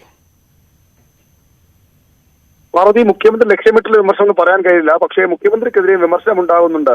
എല്ലാ തലങ്ങളിലും പരാജയത്തിന്റെ എല്ലാ കാരണങ്ങളും നേതാക്കൾ ചർച്ചയിൽ പങ്കെടുക്കുമ്പോൾ ചർച്ചയാക്കുന്നുണ്ട്. അതിൽ മുഖ്യമന്ത്രിയുടെ ശൈലി തിരിച്ചടിക്ക് കാരണമായെന്ന വിമർശനവും ഉണ്ട് എന്ന് പറഞ്ഞു പോവുകയാണ് നേതാക്കൾ ചെയ്തത്. മുഖ്യമന്ത്രിയുടെ മണ്ഡലമായ കണ്ണൂരിനടക്കം വിമർശനം ഉണ്ടായതായി മുഖ്യമന്ത്രി ജില്ലയായ കണ്ണൂരിനടക്കം വിമർശനം ഉണ്ടായതായി വിവരമുണ്ട്. ഏതായാലും മുഖ്യമന്ത്രിയെ ലക്ഷ്യമിട്ടുള്ള ഒരു വിമർശന നീക്കമല്ല നടക്കുന്നത്. പകരം മുഖ്യമന്ത്രിക്കെതിരെയും വിമർശനം ഉണ്ടാകുന്നു. മുഖ്യമന്ത്രിയുടെ ശൈലി മാറ്റണമെന്ന അഭിപ്രായം ജനങ്ങൾക്കിടയിലുണ്ട്. അതുകൂടി പരിശോധിക്കണമെന്ന അഭിപ്രായമാണ് പ്രധാനമായും നേതാക്കൾ ചർച്ചയിൽ പങ്കെടുത്ത് പറഞ്ഞത്. പാർട്ടി സെക്രട്ടറി അവതരിപ്പിച്ച റിപ്പോർട്ടിലും ഭരണവിരുദ്ധ വികാരം തിരിച്ചടിയായെന്ന വിലയിരുത്തലുണ്ട്. അതുതന്നെ ഏറ്റവും പ്രധാനപ്പെട്ട ഒരു കാര്യമാണ്. നേരത്തെ മുഖ്യമന്ത്രി മോദി സർക്കാരിന്റെ നയങ്ങൾക്കെതിരെ ജനം കോൺഗ്രസിന് വോട്ട് ചെയ്തു എന്ന തരത്തിലാണ് മുഖ്യമന്ത്രിയെ വിലയിരുത്തിയത്. പക്ഷേ അങ്ങനെയല്ല. ഭരണവിരുദ്ധ വികാരം, സംസ്ഥാനത്തെ 8 വർഷം പൂർത്തിയാക്കിയ ഭരണത്തിനെതിരെ വലിയ വികാരം ജനങ്ങൾക്കെതിരെയുണ്ട്. ക്ഷേമ പെൻഷൻ കൊടുക്കാത്തതിൽ ജനങ്ങൾക്ക് അമർഷമുണ്ട്. സർക്കാർ ജീവനക്കാർ എതിരായി. ഇടതു മുന്നണിയുടെ CPM-ന്റെ അടിസ്ഥാന വോട്ട് ബാങ്കായ ഈഴവ സമുദായം അകന്നു. നേതാക്കളുടെ പെരുമാറ്റം നാവുദോഷം വിനയായി. നേതാക്കൾ ജനങ്ങളുടെ പാർട്ടി എന്നായിരുന്നു CPM അറിയപ്പെടുന്നത്. പക്ഷെ അങ്ങനെയല്ല എന്ന് തോന്നുന്നു ജനങ്ങളിലേക്ക് ഉണ്ടാക്കി. അതിൽ നേതാക്കളുടെ ഇടപെടലുകളും ഉണ്ട് എന്നൊരു പരാമർശം കൂടി ആ റിപ്പോർട്ടിലുള്ളതായി സൂചനയുണ്ട്. അത്തരത്തിൽ എല്ലാ തലങ്ങളിലുമുള്ള വിമർശനം സംസ്ഥാന സമിതിയിൽ ഉണ്ടാകുന്നുണ്ട്. അവിടെ മുഖ്യമന്ത്രിക്കെതിരെ വിമർശനം ഉണ്ടായി എന്നുള്ളത് പ്രധാനപ്പെട്ട ഒരു കാര്യം തന്നെയാണ്. നേരത്തെയൊക്കെ ഇത്തരത്തിൽ മുഖ്യമന്ത്രിയെ വിമർശിക്കാൻ കഴിഞ്ഞ കുറെ നാളുകളായി CPM-ൽ ഒരു യോഗങ്ങളിലും അധികമാരും തയ്യാറായിട്ടില്ല. അപൂർവ നേതാക്കൾ, സംസ്ഥാന സെക്രട്ടറി അടക്കം ചില നേതാക്കൾ 1-2 തവണ പറഞ്ഞതിനപ്പുറത്തേക്ക് മുഖ്യമന്ത്രിക്കെതിരെ വിമർശനം കഴിഞ്ഞ കുറെ നാളുകളായി CPM-ൽ അന്യമാണ്. അതാണ് ഈ ഏറ്റവും വലിയ തിരിച്ചടി നേരിട്ട് നിൽക്കുന്ന സമയത്ത് CPM-ന്റെ സംസ്ഥാന സമിതി ഉണ്ടായി എന്നുള്ളത് ഏറ്റവും ശ്രദ്ധേയമായ കാര്യം. അരുൺ, തിരുത്തൽ നടപടികൾക്ക് CPM തയ്യാറെടുക്കുന്നു. ഇത് ഏത് തരത്തിലാകും? തിരുത്തൽ നടപടികൾ ഉണ്ടാകും. അത് ഇപ്പോൾ സംസ്ഥാന സമിതി യോഗം ഇന്നും ചർച്ച തുടരും. അതിനുശേഷമാകും തിരുത്തൽ ഒരു മാർഗരേഖ സംസ്ഥാന സെക്രട്ടേറിയറ്റ് കമ്മിറ്റിയിൽ വയ്ക്കും. അവിടെ സംസ്ഥാന കമ്മിറ്റിയുടെ അഭിപ്രായം കൂടി പരിഗണിച്ച ശേഷം വീണ്ടും സംസ്ഥാന സെക്രട്ടേറിയറ്റ് ചേർന്നാകും രേഖയ്ക്ക് അന്തിമ അംഗീകാരം നൽകുക. തെറ്റുതിരുത്തൽ എന്ന് പറയുമ്പോൾ സംസ്ഥാന സർക്കാരിന്റെ പ്രവർത്തന രീതിയിലടക്കം മാറ്റം വരുന്ന രേഖയാകും കൊണ്ടുവരിക. സർക്കാരിന്റെ പ്രവർത്തന പദ്ധതികളുടെ മുൻഗണനയിൽ മാറ്റമുണ്ടാകും. വൻകിട പദ്ധതികൾ, വലിയ സാമ്പത്തിക ബാധ്യതയുള്ള പദ്ധതികൾ ഏറ്റെടുക്കുന്നതിന് പകരം ജനങ്ങൾക്ക് നേരിട്ട് മനസ്സിലാക്കാൻ കഴിയുന്ന, ജനങ്ങൾക്ക് നേരിട്ട് അനുഭവവേദ്യമാകുന്ന പദ്ധതികൾ ഏറ്റെടുക്കും. ജനക്ഷേമ പദ്ധതികളുമായി മുന്നോട്ട് പോകും. ഇനിയുള്ള 2 വർഷക്കാലം അത് മതി എന്നൊരു തീരുമാനത്തിലേക്ക് CPM എത്തിയേക്കും. ഈ തെറ്റുതിരുത്തൽ രേഖയിൽ അക്കാര്യങ്ങളും ഉൾക്കൊള്ളിക്കും. ലോക്സഭാ തെരഞ്ഞെടുപ്പ് പരാജയത്തിന് മുഖ്യമന്ത്രിയുടെ ശൈലിയും കാരണമായെന്നാണ് CPM സമിതിയിൽ വിമർശനമുണ്ടായിരിക്കുന്നത്. വിവരങ്ങൾ നൽകിയത് വി അരുൺ തിരുവനന്തപുരത്ത് നിന്നും. തിരുവനന്തപുരത്തെ സോഷ്യൽ മീഡിയ താരത്തിന്റെ മരണത്തിൽ പോക്സോ പ്രകാരം കേസെടുത്തു. നെടുമങ്ങാട് സ്വദേശി ബിനോയിയെ പൂജപ്പുര പോലീസ് അറസ്റ്റ് ചെയ്തു. പെൺകുട്ടിയുമായി നേരത്തെ സൌഹൃദത്തിലായിരുന്ന വ്യക്തിയാണ് ബിനോയ്. വി അരുണുണ്ട് വിശദാംശങ്ങൾ നൽകാൻ. വി വിനോദാണ് വാർത്തയുടെ വിശദാംശങ്ങൾ നൽകുന്നത്. വിനോദ്, കുടുംബത്തിന്റെ ആരോപണം, ഒപ്പം അന്വേഷണം എങ്ങനെ പുരോഗമിക്കുന്നു? പറവതി, കഴിഞ്ഞ ദിവസം തന്നെ ഈ യൂട്യൂബറെ പൂജപ്പുര പോലീസ് അറസ്റ്റ് ചെയ്തിരുന്നു. പെൺകുട്ടിയുമായി അടുപ്പത്തിലായിരുന്നു. പിന്നീട് ഈ ബന്ധം ഒഴിവാക്കി. അതിനുശേഷം ഇരുവരുടെയും പേജുകളിൽ മോശം കമന്റുകൾ, അതായത് രണ്ടുപേരുടെയും ആരാധകർ കമന്റുകൾ ഇട്ടു. കമന്റുകളുടെ വന്നതിന്റെ മനോവേദനയിൽ പെൺകുട്ടി ആത്മഹത്യ ചെയ്തു എന്ന നിലയ്ക്കായിരുന്നു ആദ്യത്തെ ചില വിവരങ്ങൾ പുറത്തു വന്നത്. എന്നാൽ പെൺകുട്ടിയുടെ വീട്ടുകാരും സുഹൃത്തുക്കളും യുവാവിനെതിരെയാണ് പരാതി നൽകിയത്. മാത്രവുമല്ല, ഈ യുവാവിന്റെയും പെൺകുട്ടിയുടെയും ഫോണുകൾ പോലീസ് പരിശോധിക്കുകയും ചെയ്തു. ഇതിൽ നിന്ന് ചില ദൃശ്യങ്ങൾ ലഭിച്ചു. പെൺകുട്ടിയെ ലൈംഗികമായി ചൂഷണം ചെയ്ത ശേഷം ഒഴിവാക്കുകയായിരുന്നു എന്ന സൂചന ലഭിച്ചതിനെ തുടർന്നാണ് നെടുമങ്ങാട് സ്വദേശിയായ യൂട്യൂബറെ പോലീസ് കഴിഞ്ഞ ദിവസം അറസ്റ്റ് ചെയ്ത്. ഒരാഴ്ച മുൻപാണ് പെൺകുട്ടി വീടിനുള്ളിൽ തൂങ്ങിമരിക്കാൻ ശ്രമിച്ചത്. ഒരാഴ്ചയായി ചികിത്സയിലായിരുന്നു, വെന്റിലേറ്ററിലായിരുന്നു. കഴിഞ്ഞ ദിവസം ഈ ശ്വാസതടസ്സം രൂക്ഷമാവുകയും തുടർന്ന് മരണം സംഭവിക്കുകയുമായിരുന്നു. ഇപ്പോൾ ഈ യൂട്യൂബറുടെ അറസ്റ്റിന് ശേഷമുള്ള നടപടികളിലേക്ക് പോലീസ് കടക്കുകയാണ്. 14 ദിവസത്തേക്കാണ് കഴിഞ്ഞ ദിവസം റിമാൻഡ് ചെയ്തത്. ഇനി കസ്റ്റഡിയിൽ വാങ്ങിയുള്ള ചോദ്യം ചെയ്യൽ ഉൾപ്പെടെ പൂർത്തിയാക്കേണ്ടതുണ്ട്. പാർവതി, തിരുവനന്തപുരത്തെ സോഷ്യൽ മീഡിയ താരത്തിന്റെ മരണത്തിൽ പോക്സോ പ്രകാരം കേസെടുത്തു. വിവരങ്ങൾ നൽകിയത് വി വിനോദ്. ലോക്സഭാ സ്പീക്കർ തെരഞ്ഞെടുപ്പിൽ സമവായം ഉണ്ടാക്കാനുള്ള ശ്രമങ്ങൾ തുടർന്ന് ബിജെപി. കേന്ദ്രമന്ത്രി രാജ്നാഥ് സിംഗിന്റെ നേതൃത്വത്തിൽ പ്രതിപക്ഷ നേതാക്കളുമായും ചർച്ച നടത്തും. തെരഞ്ഞെടുപ്പ് ഒഴിവാക്കാനാണ് നീക്കം. നിലവിലെ സ്പീക്കർ ഓം ബിർള തുടരാനാണ് സാധ്യത. ന്യൂസ് ഡെസ്കിൽ നിന്നും രഞ്ജിത്ത് രാമചന്ദ്രനുണ്ട്. രഞ്ജിത്ത്, സ്പീക്കർ സ്ഥാനത്തിനായി ഘടകകക്ഷികളുടെ സമ്മർദ്ദമുണ്ടോ? ഓം ബിർള തുടരുമോ? ഏതായാലും ഇപ്പോൾ ഇതിലൊരു സമവായത്തിലെത്താൻ സാധിച്ചിട്ടില്ല എന്നുള്ളതാണ് ഏറ്റവും പ്രധാന വിവരം പാർവതി. കാരണം നമുക്കറിയാം, ഈ സ്വാതന്ത്ര്യത്തിന് ശേഷം ഒരു പാർലമെന്റിലും ഇത്തരത്തിൽ സ്പീക്കറെ മത്സരത്തിലൂടെ തെരഞ്ഞെടുത്ത ഒരു ചരിത്രമില്ല എന്നുള്ളതാണ്. അത് ഇത്തവണ മാറുമോ എന്നത് കാത്തിരുന്ന് കാണണം. കാരണം അതിനുള്ള സാധ്യതകൾ ഇപ്പോൾ ഉരുത്തിരിഞ്ഞു വരുന്നുണ്ട്. ഡെപ്യൂട്ടി സ്പീക്കർ പദവിയിലേക്ക് ആവശ്യം ഉന്നയിച്ചിട്ടുണ്ട് പ്രതിപക്ഷം, ഇന്ത്യ സഖ്യം. ഡെപ്യൂട്ടി സ്പീക്കർ പദവി ഇല്ല എങ്കിൽ അവർ ഒരു മത്സരത്തിന് തയ്യാറെടുക്കുകയാണ് എന്നാണ് സൂചനകൾ. ഏതായാലും ഇപ്പോഴത്തെ സ്പീക്കർ ഓം ബിർള തുടരട്ടെ എന്നുള്ള നിർദ്ദേശമാണ് BJP മുന്നോട്ട് വെച്ചിട്ടുള്ളത് എന്നറിയുന്നു.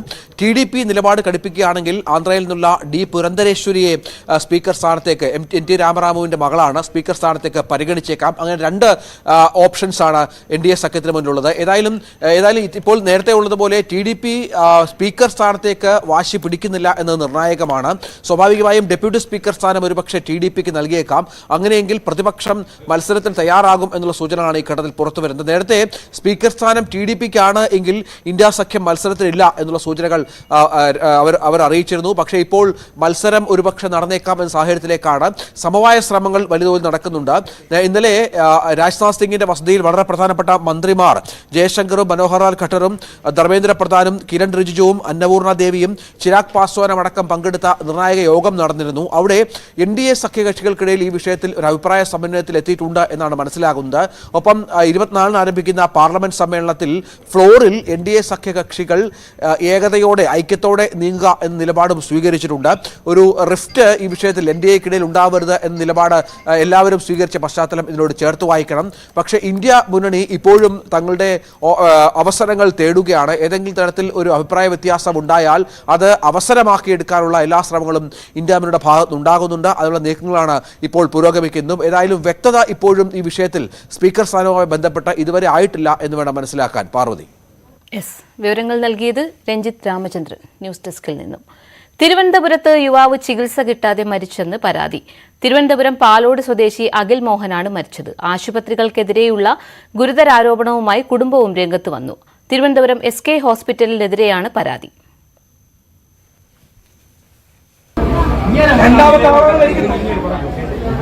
ആൻജിയോഗ്രാം ചോദിച്ചപ്പോൾ മിഷൻ കംപ്ലൈന്റ്. ഇത്രയും വലിയ ഹോസ്പിറ്റലാണ്, ആൻജിയോഗ്രാം ചോദിച്ചപ്പോൾ മിഷൻ കംപ്ലൈന്റ്. ആ പേഷ്യന്റ് പറഞ്ഞ മറുപടി ഹോസ്പിറ്റലിന്റെ പേര് ഇന്ന് മെഡിക്കൽ സൂപ്രണ്ടും പറഞ്ഞതാണ്, നമ്മളെ മിഷൻ കംപ്ലൈന്റ് ആണ്, നിങ്ങൾ അറിയിക്കണ ആവശ്യം. ശ്രീരാമകൃഷ്ണ ഹോസ്പിറ്റലിൽ നിന്ന് 12 മണിയായപ്പോൾ കൊണ്ടുവന്നതാണ്. വെറും നെഞ്ചുവേദന എന്ന് പറഞ്ഞ് കൊണ്ടുവന്നതാണ് എന്റെ ചേട്ടന്. ശ്രീരാമകൃഷ്ണ ഹോസ്പിറ്റലിൽ അവർ ചെക്ക് ചെയ്ത് നോക്കിയപ്പോൾ ഓക്സിജൻ കുറവ്, ഓക്സിജൻ കൊടുത്തു. അത് വേണമെന്ന് പറഞ്ഞ് പിന്നെ ബ്ലഡ് ടെസ്റ്റ് ചെയ്യാൻ കൊടുത്തു. ബ്ലഡ് ടെസ്റ്റ് ചെയ്ത സമയത്ത് ഹാർട്ട് അറ്റാക്കിന്റെ സിമ്മലുണ്ട്. അവർ 2 പോസിറ്റീവ് ഹാർട്ട് അറ്റാക്ക് ആണെന്ന് അവർ കൺഫേം പറഞ്ഞു. ആൻജിയോഗ്രാം ചെയ്യണം, അവിടെ ആൻജിയോഗ്രാം ഇല്ല, നിങ്ങൾ അടുത്ത പെട്ടെന്ന് ഹോസ്പിറ്റലിൽ SKയിലോട്ട് പോകാൻ പറയും. നമ്മൾ പറഞ്ഞു ശ്രീചിത്രയിൽ പോകാന്ന്. അവർ പറഞ്ഞു വേണ്ട, ഇവിടെ തന്നെ SKയിൽ തന്നെ പോകണമെന്ന് പറഞ്ഞ് SKയിലോട്ട് വിട്ട്. SKയിൽ 1 മണിയായപ്പോൾ ഇവിടെ വന്നു. 1 മണിയായപ്പോൾ വന്നപ്പോൾ നമ്മളെ ജൂനിയർ ഡോക്ടർ, സീനിയർ ഡോക്ടർ എല്ലാം നോക്കി. കാർഡിയോ ജൂനിയർ ഡോക്ടർ വന്ന് പറഞ്ഞ് ഈ റിപ്പോർട്ട് എല്ലാം സീനിയർ ഡോക്ടർ രാജേഷിന് അയച്ചു കൊടുത്തു. കാർഡിയോ ഇവിടുത്തെ സീനിയർ ഡോക്ടർ രാജേഷിന് അയച്ചു കൊടുത്തു. രാജേഷ് ഡോക്ടർ പറഞ്ഞത് ഒരു പ്രശ്നമില്ല, ഈ പേഷ്യന്റിന് കാർഡിയോയായിട്ട് ബന്ധപ്പെട്ട ഒരു പ്രശ്നമില്ല, നിങ്ങൾക്ക് ഒരു കുഴപ്പമില്ല. ഞാൻ എന്റെ ചേട്ടനെ വിളിച്ച് പറയാണ്, ഒരു പ്രശ്നമില്ല ചേട്ടാ, നമ്മളെ ഇവിടെ ആശുപത്രിയിൽ നിന്ന് വിടാൻ പോവുകയാണ്, ഒരു പ്രശ്നമില്ലെന്ന്. കുറച്ച് കഴിഞ്ഞപ്പോൾ ചേട്ടൻ വയലന്റ് ആയി തുടങ്ങി. ഇതെല്ലാം അവർ കണ്ടുകൊണ്ട് നിൽക്കുകയാണ്. 2 ഡോക്ടർമാരെ കൺമുമ്പിൽ വെച്ച് കണ്ടുകൊണ്ടിരിക്കണം. ഒരു റിയാക്ഷനും ഇല്ല അവർക്ക്. 2 ഓക്സിജൻ മാസ്ക് അല്ലാതെ അവർ വേറെ ഒന്നും വെച്ചിട്ടില്ല. 2 ഓക്സിജൻ മാസ്ക് അല്ലാതെ 5 മണിക്കൂറോളം അവിടെ ഇട്ടുകൊണ്ട് കിടത്തി നമ്മൾ. 5 മണിക്കൂറോളം എന്ത് ചെയ്യണമെന്ന് അറിഞ്ഞുകൂടിയായിരുന്നു. 5 മണിക്കൂറോളം. 5ാമത്തെ മണിക്കൂർ ആയപ്പോൾ പുള്ളി ഒമിറ്റ് ചെയ്യാൻ തുടങ്ങി, പുള്ളിക്ക് ഫിക്സ് വരാൻ തുടങ്ങി. ഒരു കുഴപ്പമില്ല, വെറും ആൻജിയോഗ്രാം തീരാന്നുള്ള കാര്യം ഉണ്ടായിരുന്നുള്ളൂ. ആൻജിയോഗ്രാമിന് നിങ്ങൾ ആലോചിച്ച് നോക്കണം, അവിടുത്തെ ഡോക്ടർ പറഞ്ഞാൽ ആൻജിയോഗ്രാം ചെയ്ത് കഴിഞ്ഞാൽ രക്ഷപ്പെടുമെന്ന്. വെറും ആൻജിയോഗ്രാമിൽ തീരാന്നുള്ള കാര്യം. ഇന്ന് ഇവിടുത്തെ മിഷൻ കംപ്ലൈന്റ് ആയിരുന്നു. അതേവർ വരുമ്പോൾ നമുക്ക് പറയാമായിരുന്നു, നമ്മൾ വേറെ ആശുപത്രി കൊണ്ടുപോകരുത്, നമുക്ക് ഇവിടെ തന്നെ ചികിത്സിക്കണമെന്ന് നിർബന്ധമില്ല. അതവർ പറഞ്ഞിട്ടില്ല. അവസാനം 5ാമത്തെ മണിക്കൂർ പട്ടിയെ പോലെ 5 മണിക്കൂർ കഴിഞ്ഞപ്പോൾ 5ാമത്തെ മിനിറ്റിൽ അവിടുത്തെ കാഷ്വാലിറ്റി ഡോക്ടർ എന്ന് പറഞ്ഞ് നിങ്ങൾ ഇവിടുന്ന് കൊണ്ടുപോകണതാണ് നല്ലത്, വേറെ ആശുപത്രി കൊണ്ടുപോ, എങ്കിലേ പുള്ളിയെ രക്ഷപ്പെടുത്താൻ പറ്റൂ. അതിനിടയ്ക്ക് ഇവിടെ പറഞ്ഞിട്ട് തിരിഞ്ഞത് പുള്ളി ഡെത്തായി. രാവിലെ 5:30 പോലീസിനെ വിളിച്ചു. പോലീസ് വന്ന് എഴുതിയെടുത്തോണ്ട് പോയി. വേറെ ഒന്നും ചെയ്തില്ല. പോലീസിനെ വിളിച്ചു, ഡോക്ടർമാരെ വിളിച്ചു. ആ ബോഡിയെ മരിച്ച ഡെത്തായെന്ന് പോലും ഇല്ലാതെ വെന്റിലേറ്ററിൽ ഇട്ടുകൊണ്ട് നേരെ എടുത്തോണ്ട് പോയി ആൻജിയോഗ്രാം ചെയ്തു. ആൻജിയോഗ്രാം ചെയ്തോ ഇല്ലെന്ന് നമുക്ക് അറിഞ്ഞൂടാ. അവർ CD തന്നിട്ടില്ല, ഡ്രൈവ് തന്നിട്ടില്ല, ഒന്നും തന്നിട്ടില്ല. ഇതിന്റെ ഒന്നും സത്യാവസ്ഥ നമുക്ക് അറിഞ്ഞൂടാ. 48 മണിക്കൂർ ഒബ്സർവേഷൻ വേണമെന്ന് പറഞ്ഞു. ഒന്നുമില്ല. ഇവിടുന്ന് കൊണ്ടുപോകണം. ഇവിടുന്ന് കൊണ്ടുപോയില്ലെങ്കിൽ അവർ കേൾക്കാൻ പറ്റുള്ളൂ എന്നാണ് അവർ പറയുന്നത്. നിങ്ങൾ പറ, എന്ത് ചെയ്യണം നിങ്ങൾ പറ. അവർ കേൾക്കാൻ പറ്റുള്ളൂ എന്നാണ് പറയുന്നത്. ഇവിടെ വെച്ച് തന്നെ സംസാരിക്കണം. ഇവിടെ വെച്ച് നിങ്ങൾ എല്ലാവരും കേരളം സംസാരിക്കണമെന്നാണ് ഇവിടെ കൊണ്ടുവന്നത്. 30 ദിവസമായ കൊച്ചാണ്. 30 ദിവസമായി. എന്റെ ചേച്ചി പ്രസവിച്ചിട്ട് 30 ദിവസമായ ആ കൊച്ചിന്റെ അവളുടെ ഞാൻ എന്ത് പറയും? ആ ഡോക്ടർ, ഇവിടുത്തെ മെഡിക്കൽ സൂപ്രണ്ട് ഷ്യാമ് പറഞ്ഞെന്ന് പറഞ്ഞു കഴിഞ്ഞാൽ നിങ്ങളെ കൊണ്ട് ചെയ്യാൻ പറഞ്ഞ ചെയ്യും. നമ്മൾ ആദ്യമായിട്ടല്ലേ ഇത് കാണുന്നത്. നമ്മളിത് സ്ഥിരം കണ്ടുകൊണ്ടിരിക്കുക. മെഡിക്കൽ സമ്മതം നമുക്ക് തന്നിട്ടില്ല. ആൻജിയോഗ്രാം ചെയ്ത ഡീറ്റെയിൽസ് തന്നിട്ടില്ല. പേഷ്യന്റിനെ നമ്മൾ ഇപ്പോഴാണ് കാണുന്നത്. 5 മണിക്കൂറായി പേഷ്യന്റ്, 8 മണിക്കൂറായി പേഷ്യന്റ് മരിച്ചിട്ട്. പേഷ്യന്റിന് ഇപ്പോഴും 0% ചാൻസ് ഉണ്ട്. അതറിയാം. വെന്റിലേറ്ററിൽ ഉള്ളതുകൊണ്ട് ഹാർട്ട് ബീറ്റ് ഇടിക്കുന്നു. നാളെ നിങ്ങൾക്കെല്ലാം ഈ ഗതി വരും. ആരും ചോദിക്കാൻ വരില്ല. ആരും നിങ്ങൾക്ക് അവിടെ നിന്നുണ്ടോ നിങ്ങളെ തന്നെ ചോദിക്കണം. ഇതുവരെ തിരിഞ്ഞു നോക്കിയിട്ടില്ല. ഇത്രയും നേരം നമ്മൾ മുമ്പിൽ വന്ന് നിൽക്കണം. ഇതുവരെ തിരിഞ്ഞു നോക്കിയിട്ടില്ല. അവരെല്ലാം അകത്തുണ്ട്. ഇതുവരെ തിരിഞ്ഞു നോക്കിയിട്ടില്ല. ജോലിസ്ഥലത്ത് കുഴഞ്ഞു വീണ അഖിൽ മോഹനെ ആദ്യം മെഡിക്കൽ കോളേജ് ആശുപത്രിയിൽ എത്തിച്ചെങ്കിലും ICU യൂണിറ്റും കിടക്കകളും ഇല്ലെന്ന് പറഞ്ഞ് തിരിച്ചയക്കുകയായിരുന്നു.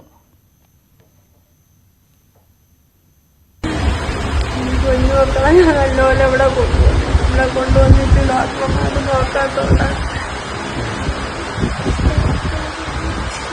പറയാൻ. എന്താണ് ശരിക്കും സംഭവിച്ചത്? കുറച്ച് മെഡിക്കൽ കോളേജിലാണ് മുമ്പേ കൊണ്ടുപോയത്. അവിടെ ചെന്നപ്പോഴത്തേക്ക് അവർ പറഞ്ഞു അവിടെ ബെഡില്ല, പിന്നെ ICU ഇല്ലെന്ന് പറഞ്ഞു. ബെഡ് ഷെയർ ചെയ്താൻ പറ്റുമെന്ന് വെച്ചപ്പോഴത്തേക്ക് അതും പറ്റൂലെന്ന് പറഞ്ഞു. അങ്ങനെ ഞങ്ങൾ അവിടുന്ന് നേരെ ശ്രീരാമകൃഷ്ണ ഹോസ്പിറ്റലിൽ കൊണ്ടുവന്നു. അവിടെ 1 മണിക്കൂർ കിടത്തി നോക്കിയപ്പോൾ അവിടെ കാർഡിയോളജിയുടെ ഇത് കാണിക്കണം. അപ്പോഴത്തേക്ക് നേരെ SKയിലോട്ട് കൊണ്ടുപോകാൻ അവർ തന്നെ പറഞ്ഞ് SKയിൽ കൊണ്ടുവന്നു. ഇവിടെ കൊണ്ടുവന്ന് നോക്കിയിട്ട് എൻ്റെ മോൻ വന്നപ്പോഴത്തേക്കും നല്ല രീതിയിലാണ് ഇവിടെ വന്നത്. അത് കഴിഞ്ഞിട്ട് ഇവിടെ കൊണ്ടുവന്ന് കിടത്തി. നെഞ്ചുവേദനയെന്ന് പറഞ്ഞ് ഡോക്ടർമാർ നോക്കിയിട്ട് നെഞ്ചുവേദനയല്ല എന്നൊക്കെ പറഞ്ഞു. എന്നിട്ട് പിന്നെ ബ്ലോക്ക് ഉണ്ട്, ഉടനെ ഒരു ഓപ്പറേഷൻ വേണമെന്ന് പറഞ്ഞു. അത് കഴിഞ്ഞിട്ട് കുറേ നേരം കഴിഞ്ഞപ്പോൾ ഞങ്ങളെല്ലാം കൂടെ അകത്ത് കയറ്റിട്ട് ബ്ലോക്ക് അല്ല, ഇത് കണ്ട ഇത് ബ്ലോക്ക് അല്ല എന്തോന്നൊക്കെ TV കാണിച്ചിട്ട് ഇറങ്ങി. അവിടെ താഴെ വെച്ച് വന്നതിന് അവൻ കുറെ പ്രാവശ്യം ശബ്ദിച്ചിട്ട് പിന്നെ അവന് ഓർമ്മയൊന്നും ഇല്ലായിരുന്നു. ഒരാഴ്ച ചികിത്സാ പേര് തന്നെയാണ് ഒരു ഭാഗത്തു നിന്നുള്ള വീഴ്ച. ഇവര് ശരിക്കും എന്റെ മക്കളെ നോക്കിയിരുന്നെങ്കിൽ ഇങ്ങനെ വരികയെന്ന് ഞങ്ങൾ വന്നപ്പോൾ നല്ലപോലെ വന്ന എന്റെ മക്കളാണ്. എന്റെ അച്ഛൻ ഇതേ അവസ്ഥ തന്നെ വരാം. അപ്പൊ നിങ്ങൾ ആരും ഉണ്ടാതിരിക്കുക. അവരുതായ ഒരു സഹോദരനാണ്, അവർക്ക് പഠിച്ചു പോയതാണ്. ഞാൻ ആരും അല്ല. പേപ്പറിൽ എനിക്ക് തന്നെ വിഷമമാകുന്നുണ്ട്. കാരണം കുഞ്ഞൊക്കെ ഉള്ളതെന്ന് കാരണം നമുക്ക് തന്നെ വിഷമം. അതെ, നൂലെടുത്താണ്. അപ്പൊ എനിക്ക് തന്നെ കേൾക്കും വിഷമമായി. കാരണം എന്റെ അച്ഛൻ ഇതേ ഡോക്ടറിന്റെ പേഷ്യന്റാണ്. അപ്പൊ ഞാൻ ഇത് എന്ത് വിശ്വസിച്ച് ഞാൻ കൊണ്ട് കാണിക്കും? ഇത് ഒന്നല്ല, ഇത് ഫസ്റ്റ് ഡെത്ത്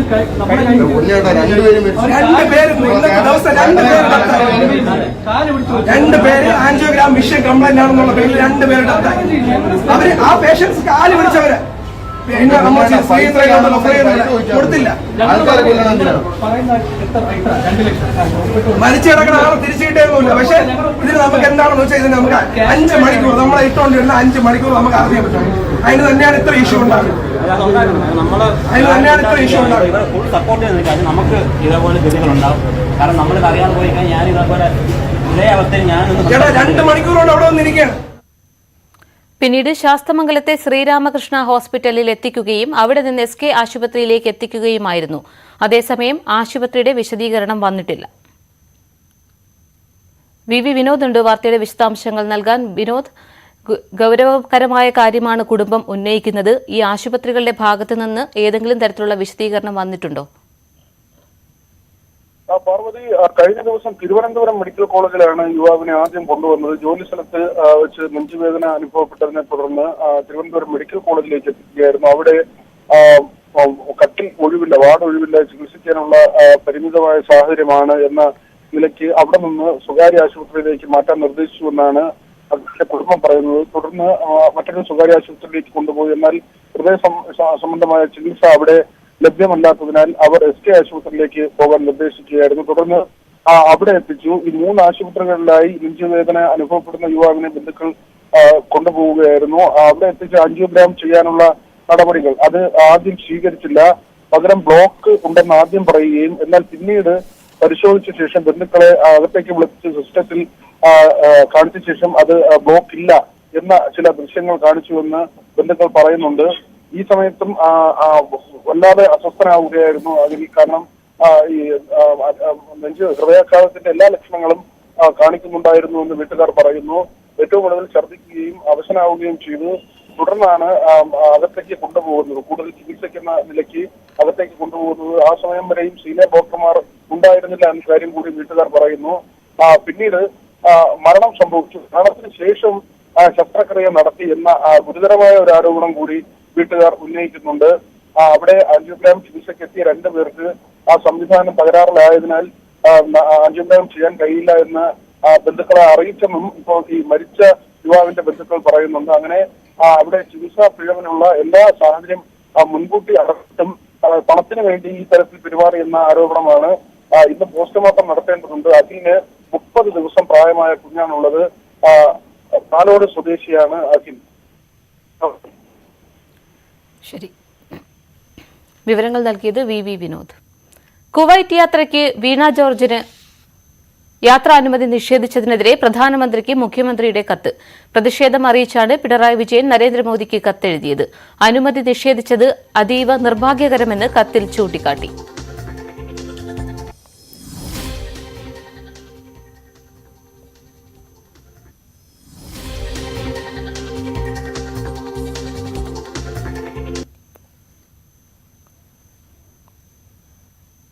വാർത്തയുടെ വിശദാംശങ്ങൾ നൽകാൻ VV അരുണുണ്ട്. അരുൺ, യാത്രാനുമതി നിഷേധിച്ചത് ഏറെ വിവാദമായിരുന്നു. ഇപ്പോൾ മുഖ്യമന്ത്രിയുടെ കത്തിൽ എന്തൊക്കെ കാര്യങ്ങളാണ് സൂചിപ്പിക്കുന്നത്?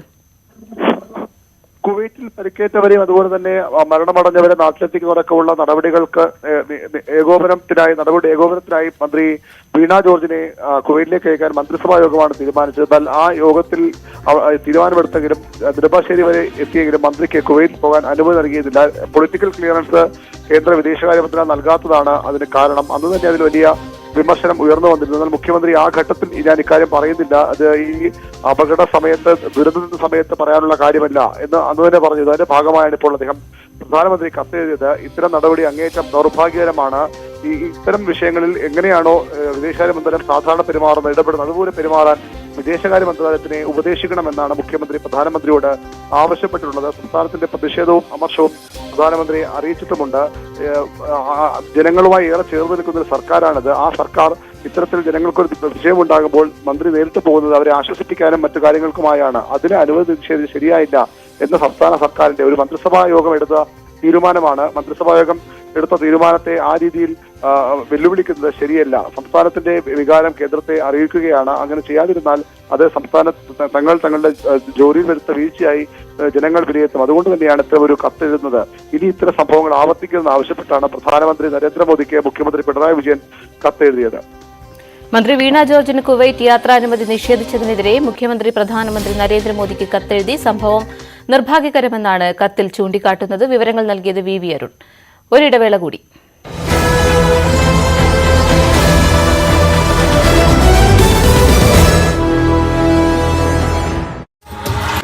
ഈ പരാതികൾ തന്നെ വീണ്ടും നേരത്തെ അന്വേഷിച്ച ഇത് പോലീസിന്റെ മാത്രം കാര്യമാണ്. നമ്മൾ ഒരു ഉദാഹരണമായി പറയുന്നത് പോലീസിലേക്ക് വീണ്ടും അയക്കുന്നു. നേരത്തെ തയ്യാറാക്കിയ റിപ്പോർട്ട്, അതായത് ഈ യാത്രയുടെ ഭാഗമായി വന്ന പരാതികൾക്ക് മുൻപ് തന്നെ സമാനമായ പരാതികൾ വിവിധ വകുപ്പുകൾക്ക് കിട്ടിയിരുന്നു. അവർ അതിൽ അവരുടെ കണ്ടെത്തലുകളോ റിപ്പോർട്ടുകളോ തയ്യാറാക്കിയിരുന്നു. ഇതേ റിപ്പോർട്ടുകൾ തന്നെയാണ് വീണ്ടും പരാതികൾ ലഭിച്ചപ്പോൾ വീണ്ടും ആവർത്തിച്ച് നൽകിയത്. അതായത് ഈ യാത്ര കൊണ്ട് കാര്യമായ പ്രയോജനമുണ്ടായോ എന്നതിൽ ഉദ്യോഗസ്ഥർക്ക് തന്നെ സംശയമുണ്ട്. അങ്ങനെ ഉദ്യോഗസ്ഥർ തന്നെ അങ്ങനെ ഒരു നിലപാടെടുക്കുന്നു. മാത്രവുമല്ല പല കാര്യങ്ങളിലായി നിലനിൽക്കുന്ന എതിർപ്പുകൾ ഇപ്പോൾ CPMന്റെ തന്നെ ഒരു സംഘടന, ഭരണ അനുകൂല സംഘടന CITU സെക്രട്ടേറിയറ്റിന് മുന്നിൽ സമരം നടത്തേണ്ട സാഹചര്യം ഗതാഗത വകുപ്പിൽ നടത്തിയ പരിഷ്കാരങ്ങളാണ്. കഴിഞ്ഞ ദിവസം CPM അനുകൂല അധ്യാപക സംഘടനയിലെ അധ്യാപകന്റെ ശബ്ദ സന്ദേശം പുറത്തു വന്ന് തോറ്റം തുന്നം പാടിയിട്ടും ധാർഷ്ട്യം മാറുന്നില്ല.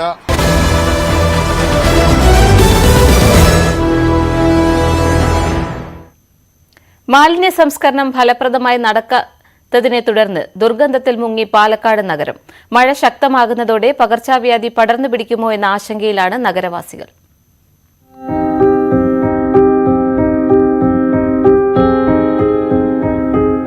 സംസ്ഥാനത്ത് തന്നെ ഏറ്റവും മലീമസമായ നഗരങ്ങളിൽ ഒന്നാണ് പാലക്കാട്.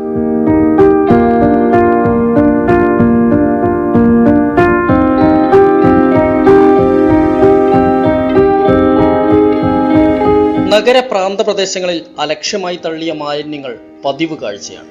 നഗരസഭയുടെ മാലിന്യ വണ്ടികൾ തലങ്ങും വിലങ്ങും ഓടുന്നുണ്ടെങ്കിലും കാര്യമായ പ്രയോജനമില്ല.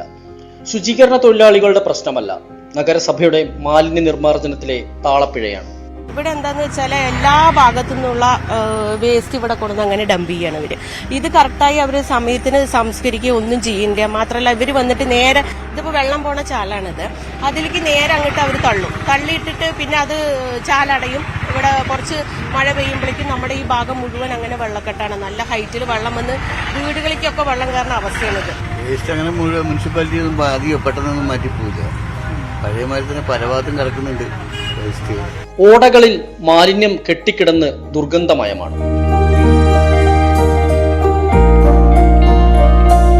പട്ടിക്കര ബൈപ്പാസ്, സ്റ്റേഡിയം ജംഗ്ഷൻ പരിസരം, സുൽത്താൻപേട്ട് ജില്ലാ ആശുപത്രി പരിസരങ്ങളിലൂടെ മൂക്ക് പൊത്താതെ നടക്കാൻ കഴിയില്ല.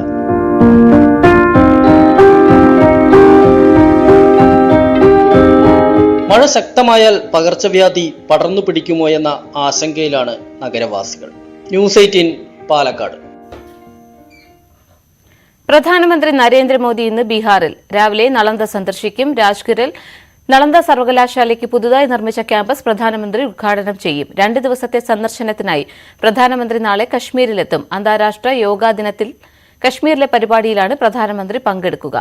ടാക്ക തീരത്തെ യോഗ കേന്ദ്രത്തിലെ പരിപാടിയിലാണ് അദ്ദേഹം പങ്കെടുക്കുക. പ്രധാനമന്ത്രിയുടെ സന്ദർശനത്തോടനുബന്ധിച്ച് കശ്മീരിൽ സുരക്ഷ ശക്തമാക്കി. ഇവിടേക്കുള്ള യാത്രയ്ക്ക് നിയന്ത്രണം ഏർപ്പെടുത്തിയിട്ടുണ്ട്. മൂന്നാം മോദി സർക്കാരിന്റെ പ്രഥമ പരിഗണന കർഷകർക്കാണെന്ന സന്ദേശവുമായി പ്രധാനമന്ത്രി നരേന്ദ്രമോദി 3ാം തവണയും തന്നെ MPയായി തെരഞ്ഞെടുത്ത വാരണസിയിലെ ജനങ്ങൾക്ക് മോദി നന്ദി പറഞ്ഞു. MPയെ മാത്രമല്ല, പ്രധാനമന്ത്രിയെ കൂടിയാണ് തെരഞ്ഞെടുത്തത്. ഇന്ത്യൻ ജനാധിപത്യത്തിന്റെ ശക്തി ലോകത്തെ മുഴുവൻ സ്വാധീനിക്കുന്നതാണെന്നും പ്രധാനമന്ത്രി പറഞ്ഞു. കർഷകർക്കുള്ള PM കിസാൻ സമ്മാൻ നിധിയുടെ പണം അക്കൌണ്ടുകളിലേക്ക് കൈമാറി. നരേന്ദ്രമോദി കാശി വിശ്വനാഥ ക്ഷേത്രത്തിൽ ദർശനം നടത്തി. പിന്നാലെ ദശാശ്വമേധ ഘട്ടിലെ ഗംഗാ ആരതിയിലും പങ്കെടുത്തു. പ്രധാനമന്ത്രിക്കൊപ്പം ഉത്തർപ്രദേശ് മുഖ്യമന്ത്രി യോഗി ആദിത്യനാഥും ഉണ്ടായിരുന്നു. 3ാമത് പ്രധാനമന്ത്രിയായ ശേഷമുള്ള ആദ്യ വാരണാസി സന്ദർശനമായിരുന്നു നരേന്ദ്രമോദിയുടേത്. ബീഹാറിലെ പട്നയിൽ 12 കോടി ചെലവിട്ട് നിർമ്മിച്ച പാലം ഉദ്ഘാടനത്തിന് മുൻപ് തകർന്നു വീണു. ബക്ര നദിക്ക് കുറുകെ നിർമ്മിച്ച പാലമാണ് ഉദ്ഘാടനത്തിന് മുൻപേ തകർന്നത്. തകർന്നു വീണ ഭാഗം നിമിഷ നേരം കൊണ്ടാണ് ഒലിച്ചുപോയത്. ഈ വർഷം മാർച്ചിൽ ബീഹാറിൽ സുപോളിൽ നിർമ്മാണത്തിലിരുന്ന പാലവും തകർന്നിരുന്നു.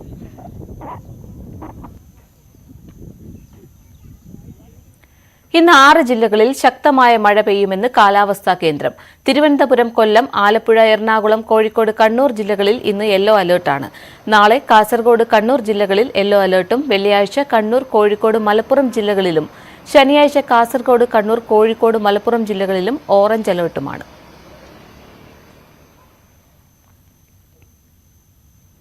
മൂന്നാറിലെ ഭൂമി കയ്യേറ്റവുമായി ബന്ധപ്പെട്ട ഹർജികൾ ഹൈക്കോടതി ഇന്ന് വീണ്ടും പരിഗണിക്കും. വ്യാജ പട്ടയം നൽകിയതുമായി ബന്ധപ്പെട്ട് 19 റവന്യൂ ഉദ്യോഗസ്ഥർക്കെതിരെ CBI അന്വേഷണത്തിന് ഉത്തരവിടേണ്ടി വരുമെന്ന് ഹൈക്കോടതി കഴിഞ്ഞ ദിവസം വ്യക്തമാക്കിയിരുന്നു. ഉദ്യോഗസ്ഥരുടെ പങ്കാളിത്തം വ്യക്തമാക്കുന്ന രാജൻ മഡേക്കർ റിപ്പോർട്ട് കോടതിക്ക് സർക്കാർ കൈമാറിയിട്ടുണ്ട്. മൂന്നാർ മേഖലയിൽ സർക്കാർ ഭൂമിക്ക് വ്യാജ പട്ടയം നൽകിയ സംഭവത്തിൽ റവന്യൂ ഉദ്യോഗസ്ഥർ അടക്കമുള്ള പങ്കിനെക്കുറിച്ച് വിശദമായ അന്വേഷണത്തിനായി പ്രത്യേക അന്വേഷണ സംഘത്തെ നിയമിക്കുമെന്ന് സർക്കാർ നേരത്തെ ഹൈക്കോടതിയിൽ അറിയിച്ചിരുന്നു. മൂന്നാർ മേഖലയിലെ കയ്യേറ്റം ഒഴിപ്പിക്കണം എന്നാവശ്യപ്പെട്ട് വൺ എർത്ത് വൺ ലൈഫ് എന്ന സന്നദ്ധ സംഘടനയടക്കം നൽകിയ ഹർജിയാണ് കോടതി പരിഗണിക്കുന്നത്.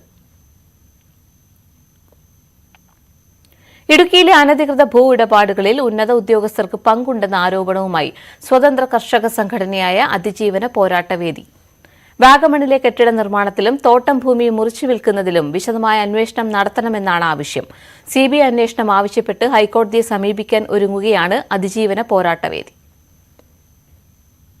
ഇടുക്കിയിലെ സങ്കീർണമായ ഭൂപ്രശ്നങ്ങൾ പരിഹരിക്കാൻ യാതൊരു നടപടിയും റവന്യൂ വിഭാഗം സ്വീകരിക്കുന്നില്ല. എന്നാൽ വൻകിട കയ്യേറ്റങ്ങൾക്കും വലിയ നിർമ്മാണ പ്രവർത്തനങ്ങൾക്കും യാതൊരു തടസ്സവുമില്ലെന്ന് പോരാട്ടവേദി ആരോപിക്കുന്നു. ചിന്നക്കനാലിലടക്കം ലൈഫ് പദ്ധതിയിൽ വീട് നിർമ്മാണത്തിന് NOC നിഷേധിക്കുമ്പോഴാണ് വാഗമണ്ണിൽ വൻകിട നിർമ്മാണങ്ങൾ നടക്കുന്നത്. ഇത്തരം ഇടപാടുകൾക്കെല്ലാം ജില്ലാ ഭരണകൂടത്തിന്റെ മൗനാനുവാദം ഉണ്ടെന്നാണ് ആരോപണം. നിർമ്മാണ നിരോധനമടക്കം അതിസങ്കീർണമായ ഭൂപ്രശ്നങ്ങൾ നിലനിൽക്കുന്ന മേഖലയിൽ പാട്ടഭൂമിയിൽ പോലും വൻകിട റിസോർട്ടുകൾക്ക് അനുമതി കൊടുക്കുന്ന നിലപാടെടുക്കുന്ന ജില്ലാ കളക്ടർ സാധാരണ പൗരന്റെ ലൈഫ് ഭവന പദ്ധതിയിൽപ്പെട്ട വീടുകൾ ഏലപ്പട്ടയ ഭൂമിയിലെ വീടുകൾ തടഞ്ഞു വച്ചിരിക്കുന്നു എന്നുള്ള ഗുരുതരമായ കുറ്റമാണ് ഞങ്ങൾ മുന്നോട്ട് വെക്കുന്നത്. അത് തന്നെയുമല്ല, പീരുമേട് മേഖലയിൽ വ്യാപകമായി ഉപേക്ഷിക്കപ്പെട്ട തോട്ടങ്ങൾ മുറിച്ചു വിൽക്കുന്ന ഒരു ഉന്നതതല റവന്യൂ സംഘത്തിന് നേതൃത്വം കൊടുക്കുന്നു എന്നും ഞങ്ങൾ കരുതുന്നു. ഇടുക്കി ജില്ലയുമായി ബന്ധപ്പെട്ട് ഹൈക്കോടതിയിൽ നിലനിൽക്കുന്ന ഭൂവിഷയങ്ങളിൽ കക്ഷി കൂടിയാണ് അതിജീവന പോരാട്ടവേദി. ജില്ലയിലെ അനധികൃത ഭൂഇടപാടുകളിൽ സംസ്ഥാനത്തെയും ജില്ലയിലെയും പ്രധാന ഉദ്യോഗസ്ഥരുടെ ഇടപെടൽ ഉണ്ടോ എന്ന് അന്വേഷിക്കണമെന്നാവശ്യപ്പെട്ടാണ് പോരാട്ടവേദി കോടതിയെ സമീപിക്കുന്നത്. ന്യൂസ് 18 ഇടുക്കി. ഗ്രാമീണ കാഴ്ചകൾ ക്യാൻവാസിലേക്ക് പകർത്തി ശ്രദ്ധേയനായിരിക്കുകയാണ് ഇടുക്കി കട്ടപ്പനയിലെ മെൽവിൻ. തന്റെ ചിത്രങ്ങൾ SCERT പുസ്തകങ്ങളിലും ഇടം നേടിയതിന്റെ സന്തോഷത്തിലാണ് ഈ കലാകാരൻ.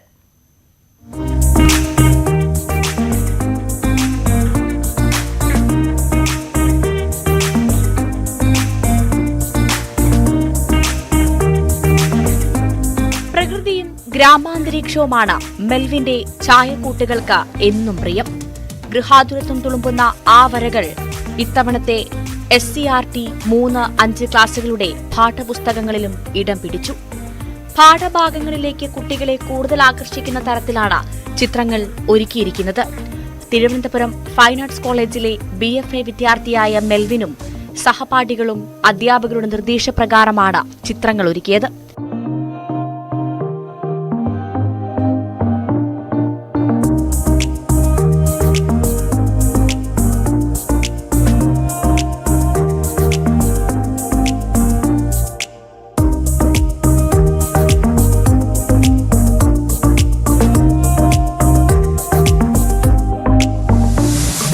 കുഞ്ഞുനാളെ തൊട്ട് ഞാൻ വരയ്ക്കുമായിരുന്നു. പിന്നെ ഇവിടുത്തെ മനോജ് സാറ് എന്നെ പഠിപ്പിച്ചതല്ല. പിന്നെ കോളേജിൽ എത്തിയപ്പം അവിടുത്തെ സാറ് ഞങ്ങളെ കുറച്ചുപേരെ സെലക്ട് ചെയ്ത് SCERTയുടെ വർക്ക് ചെയ്യാൻ വേണ്ടി സെലക്ട് ചെയ്ത് കൊണ്ടുപോയിരുന്നു. അവിടെ ചെന്നിട്ട് 5ാം ക്ലാസ്സിലത്തെ ബേസിക് സയൻസിലും പിന്നെ 5ാം ക്ലാസ്സിലത്തെ സംസ്കൃതത്തിലും വരച്ചു. പിന്നെ 3ാം ക്ലാസ്സിൽ EVSലും വരച്ചു കൊടുത്തിട്ടുണ്ട്. 5ാം ക്ലാസ്സിലത്തെ ബേസിക് സയൻസിലാണ് പേര് വന്നിരിക്കുന്നത്. ചെറുപ്പം മുതൽ ചിത്രരചനയിൽ സജീവമാണ് മെൽവിൻ. സംസ്ഥാന ദേശീയ തലങ്ങളിൽ പുരസ്കാരങ്ങളും കരസ്ഥമാക്കിയിട്ടുണ്ട്. പ്രധാനമായും വാട്ടർ കളറിലാണ് മെൽവിൻ തന്റെ ചിത്രങ്ങൾ തീർക്കുന്നത്.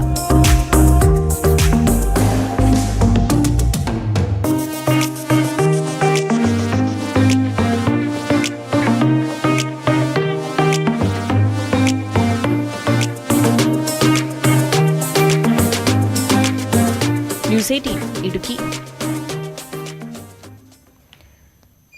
ഇത്തവണ കാന്തല്ലൂരിലെ പ്ലം കൃഷിയിൽ മെച്ചപ്പെട്ട വിളവാണ് ലഭിച്ചത്. വേനൽമഴ അധികം പെയ്യാതിരുന്നതാണ് കൃഷിക്ക് ഗുണകരമായത്. ഗുഹനാഥപുരം, പെരുമല, പുത്തൂർ, കീഴാന്തൂർ ഗ്രാമങ്ങളിലാണ് പ്ലം കൃഷി കൂടുതലായുള്ളത്. പൂവിടുന്ന സമയത്ത് മഴ പെയ്താൽ വിളവ് കുറയും.